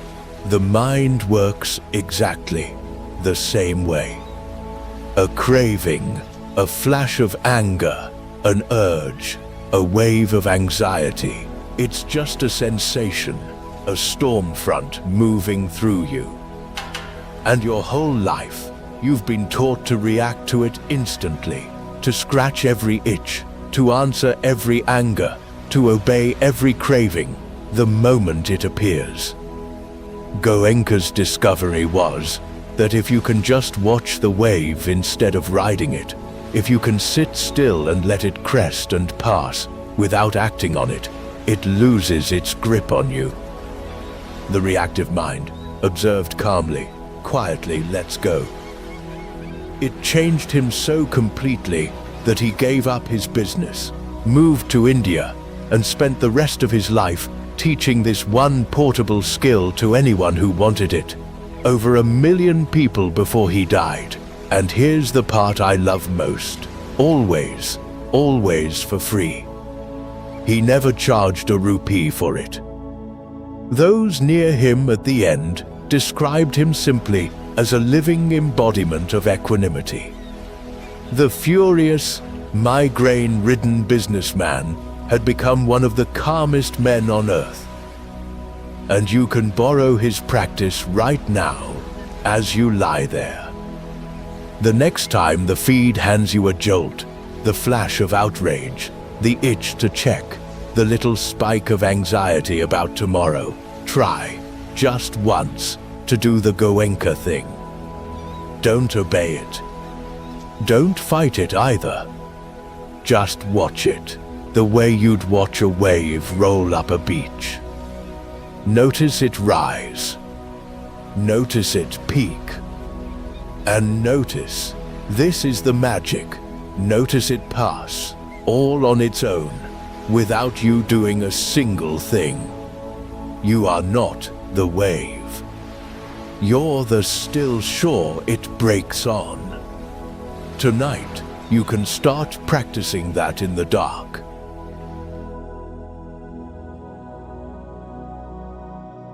And the last of our quiet four is the one who would have laughed loudest at the idea that any of this is useful. His name was Kodo Sawaki, and he lived into the 1960s, and they called him Homeless Kodo because he refused his whole life to settle down as the comfortable abbot of some rich temple. Instead, he wandered Japan with almost nothing, teaching people to sit. And he had earned the right to his hard-won peace the hardest way imaginable. He came up from the very bottom, orphaned as a small child, raised on the rough edges of the world, in poverty and among people the respectable would have crossed the street to avoid. Then, as a young man, he was sent to fight in a terrible war, and he saw things there no person should carry. Out of a childhood and a battlefield that break most people who pass through them, Sawaki built a life out of one single thing, just sitting. Just zazen. Nothing else. But here's what makes him the perfect note to end on. Because Sawaki, who had every reason to want a reward for his suffering, taught the most gloriously unmarketable idea in this entire video. He said that zazen, this sitting, this practice, this stillness, is good for nothing. Wonderfully useless, he called it. You can't trade it, he'd say, for even a single ball of rice. And he meant that as the highest possible praise. Because think about what he was seeing. Everything else in your life has to justify itself. Every hour has to be productive. Every effort has to pay off. Every single thing you do is measured against what it gets you. The money, the status, the metric, the return. And Sawaki pointed at a man sitting quietly on a cushion, wanting nothing, gaining nothing, achieving nothing, and said, That's the one free thing. That's the one act in your whole life you do purely for its own sake, with no profit anywhere in it. And precisely because it wants nothing from the world has nothing to threaten it with. A mind that seeks no gain cannot be moved by any loss. I can't think of a more needed medicine for the world you're falling asleep in tonight. Because you are being asked relentlessly to be useful, to optimize, to produce, to justify your existence by your output, especially now, with the machines racing to outproduce you at everything that can be measured. And a small, tough, homeless monk is standing across the decades, pointing at the one thing that will always be yours, a deliberately useless stillness that no machine can take, because it was never for sale. You don't have to earn your rest tonight. You don't have to be productive in your sleep. You are allowed, Sawaki would insist on it, to do one wonderfully useless, perfectly still thing, simply because you're alive to do it. Just lie there. Just breathe. It's good for nothing. And it might be the truest thing you do all day.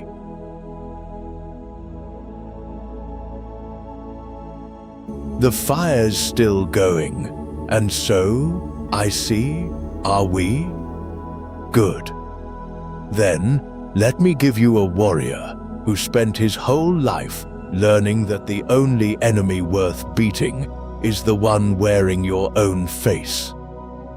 His name was Morihei Ueshiba, and he was born in Japan in 1883, and he became one of the most formidable martial artists of his age, a master of a brutal, bone-breaking style of combat jujutsu. This was not a gentle man handed a gentle art. He was a fighter, trained by fearsome teachers in a century that would tear itself apart in 2 world wars, both of which he lived through. And in 1924, his life nearly ended in a way that would have made a very different story. He followed a charismatic spiritual leader on a wild expedition deep into Mongolia, a scheme to found a kind of utopian kingdom out on the grasslands. It fell apart catastrophically. The party was captured by hostile forces, and Ueshiba came within a breath of execution. The warlord they'd thrown in with was shot. Ueshiba, by a thread, was released. A man who has knelt that close to his own death tends to come home changed.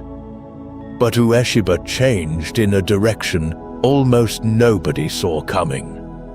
He took the savage, destroy-your-enemy fighting art he had mastered, and he began, deliberately, to turn it into its opposite.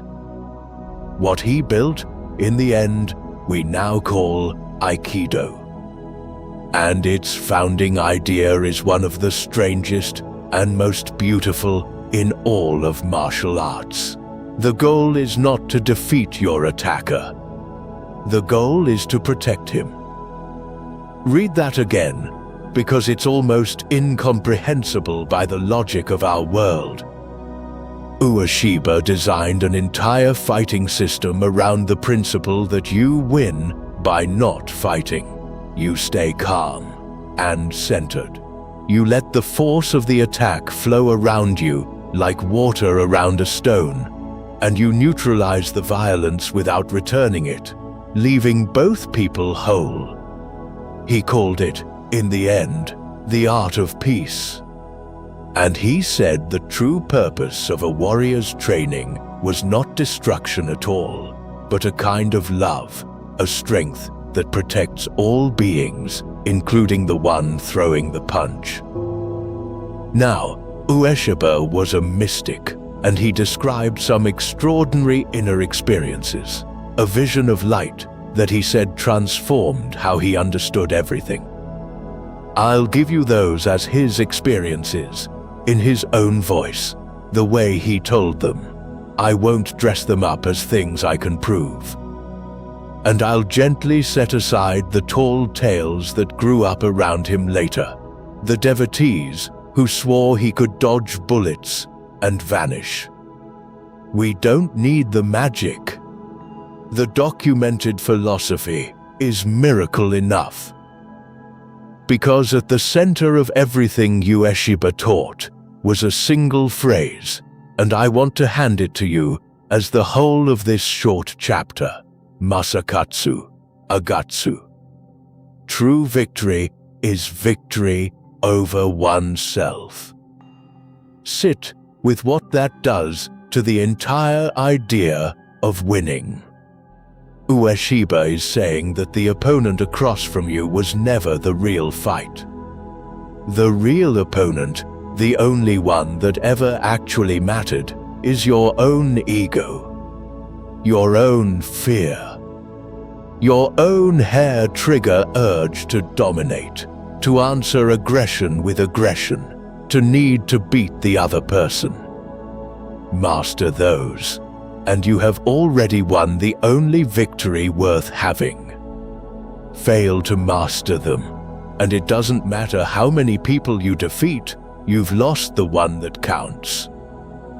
And there is no lesson in this whole video that your world needs more badly.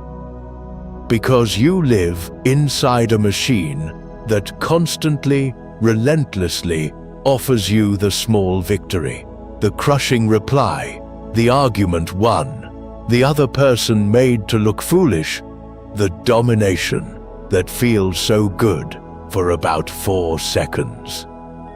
Ueshiba, who could have physically destroyed almost anyone, looked at all of that and called it defeat.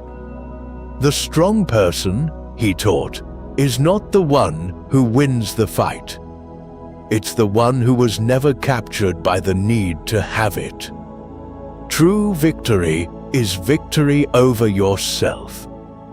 Everything else is just noise with a scoreboard.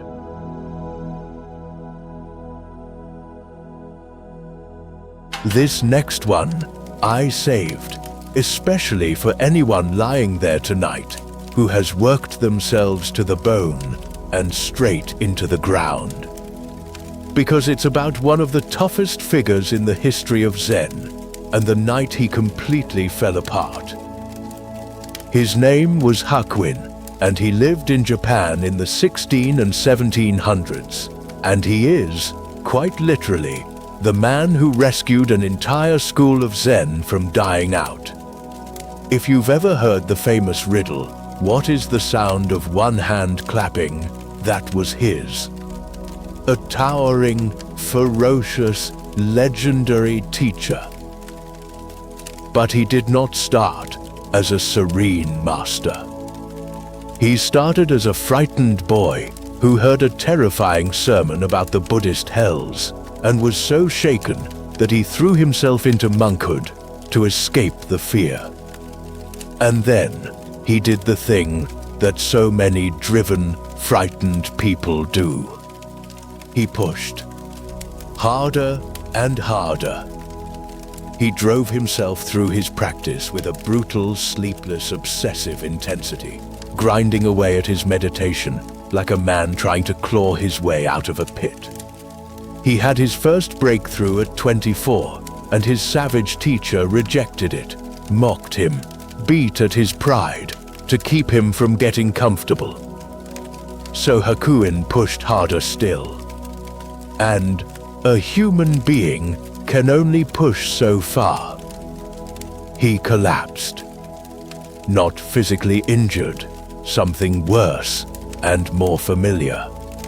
He drove himself into a complete breakdown, a condition he later named Zen sickness. And listen to how he described it, because you may recognize it. A burning, feverish heat in his chest and his head, ice-cold hands and feet, a ringing in his ears, and a ceaseless, grinding dread that would not lift, no matter what he did. His ambition had become a full-blown health crisis. The most fearless man in Zen had worked himself into what we would today call a nervous breakdown, complete with a body in open rebellion. Now sit with how astonishingly modern that is. An achiever, terrified of not being enough, who drove himself so relentlessly that his own nervous system finally gave out.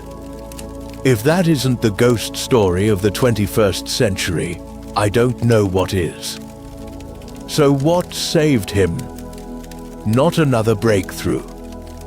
Not a mystical thunderbolt. Something much humbler.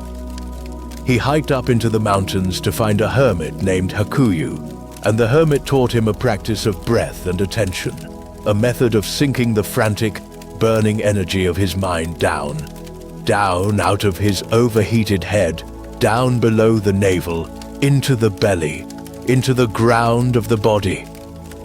He learned, in the plainest possible terms, to regulate his own nervous system, to bring the fire down. And it healed him. He wrote the whole thing down himself, in an essay whose title means, roughly, idle talk on a night boat. The climax of the toughest master's life story wasn't enlightenment. It was learning how to breathe. He went on to live to 83, and to become one of the greatest teachers his tradition ever produced.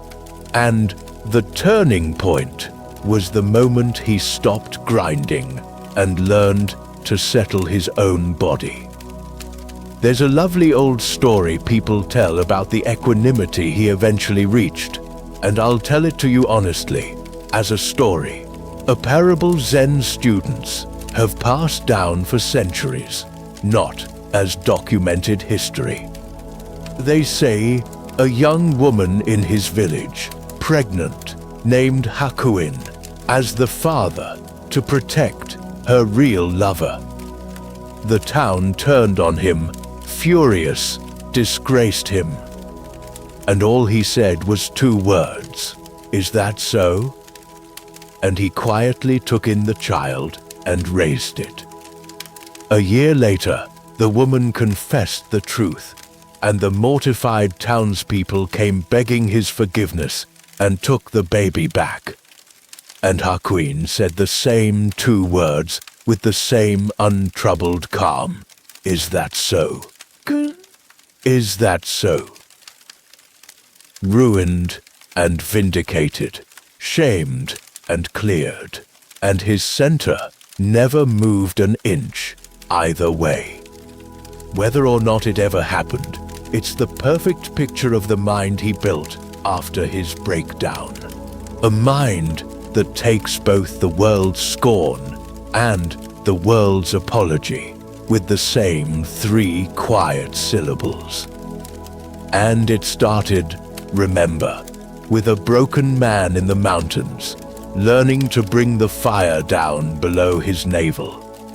If you've burned yourself out reaching for something, that's not the end of your story. It might, like Hakuin, be the start of the realest part.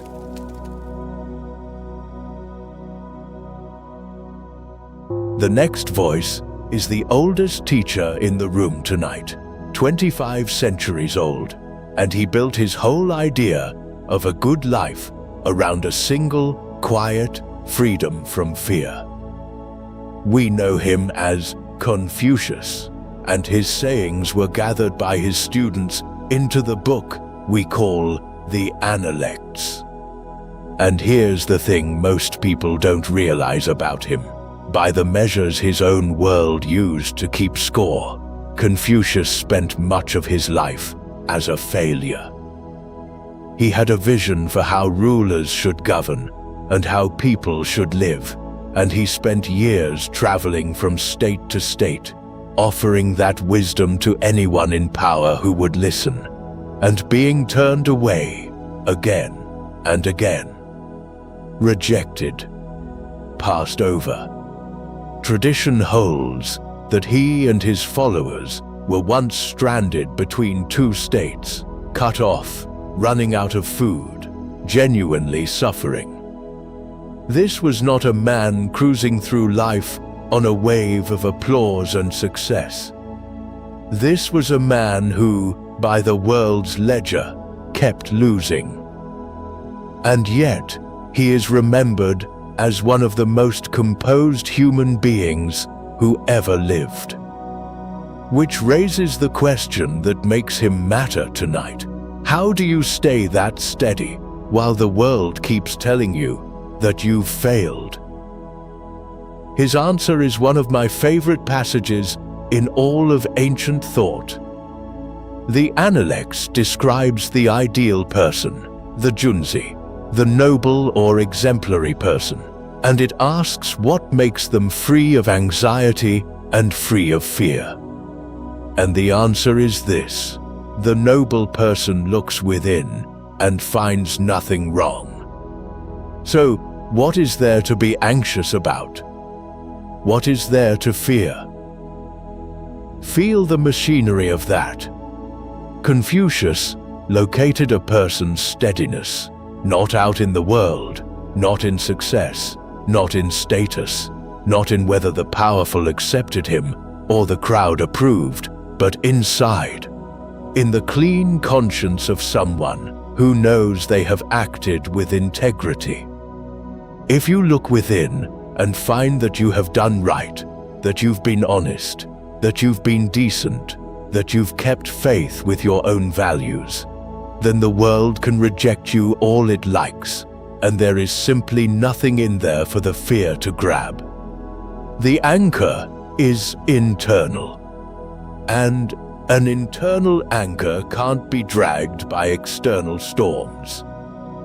And this, of everything tonight, may be the most direct medicine for the specific disease of your particular age, because you live inside a comparison machine, a device engineered to show you, every hour, everyone who is doing better than you, richer, prettier, more successful, more admired, further ahead on a leaderboard you never agreed to be ranked on. It ties your sense of your own worth to numbers that other people control. And so it keeps you permanently low-grade, anxious about your standing. Confucius, 25 centuries early, hands you the way out. Move the anchor. Stop sourcing your worth from the metrics, from the ranking, from whether they approved, and source it instead from something no algorithm can touch, whether, when you look honestly within, you find that you did right.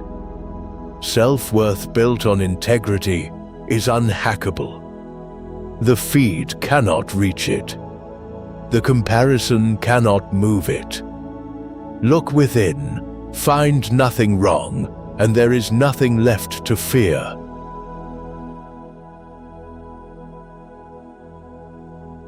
And this is the last one. The very last story of our long night. So let it be the softest of all, a single image from a forest monk that I hope you'll carry down into sleep. His name was Ajahn Chah, and he was a beloved meditation master in the forest tradition of Thailand, who died in 1992 after teaching a whole generation of students, many of them Westerners who carried his teaching back out into the world. He lived simply in the forest, and he taught in plain, earthy images anyone could hold.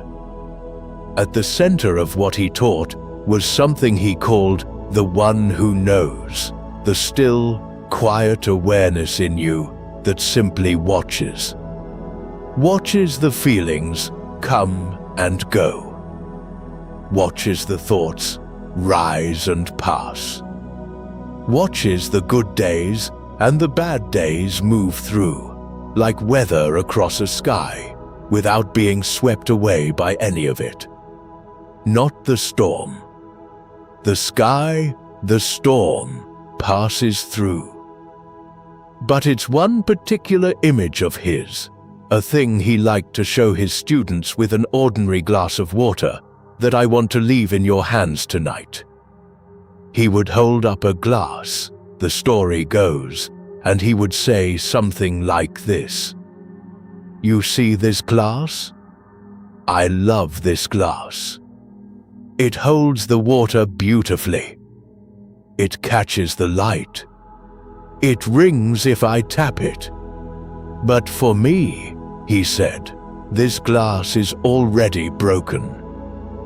Because someday it will slip, or the wind will take it off the shelf, or it will simply be knocked from a table, and it will shatter.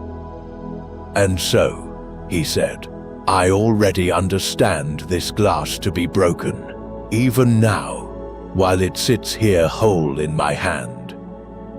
And because I understand that every single moment I have with it is precious, there's no anxious clutching, no dread of the day it breaks. I already know. So I'm free to simply enjoy it, fully, for exactly as long as it's here. Sit with what he's actually offering you there, as you lie in the dark. Everything you love is the glass. The people, the days, the body you're resting right now, the whole fragile, beautiful arrangement of your life, all of it impermanent. All of it someday gone. and you have two ways to hold that. You can spend your one life in a low tremor of fear, clutching at everything, terrified of the loss that's coming.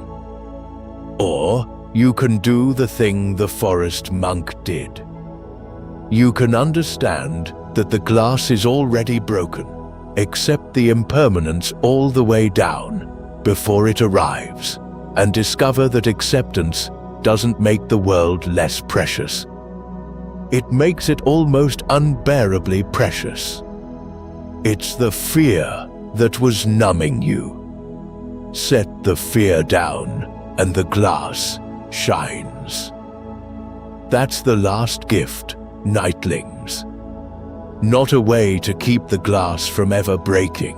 No one has that, and anyone who sells it to you is lying. Just a way to hold it while it's here, without your hands shaking. The immovable mind, at the very end of all of it, isn't a fortress against loss. It's the freedom to love a breakable world anyway, with your eyes open, right up until the moment it changes. And now, let the fire burn down. So the fire is low now, and we've come a very long way tonight, across oceans and centuries, through temples and army camps and locker rooms and monasteries and one cold cell in the north of Japan. And I want you to see, before you sleep, that every single person we met was answering the same question from a different corner of the human story. A monk in exile wrote that the immovable mind is the one that does not stop anywhere, and then, one by one, life after life proved him right. The swordsman proved it under the blade, Tesshu riding alone into an army, Munenori sheathing his sword for a lifetime after one terrible afternoon, Funakoshi refusing to strike first.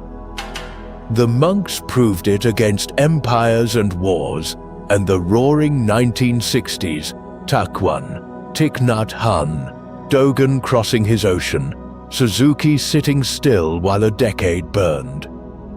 And the moderns proved it against everything our own world throws at a person.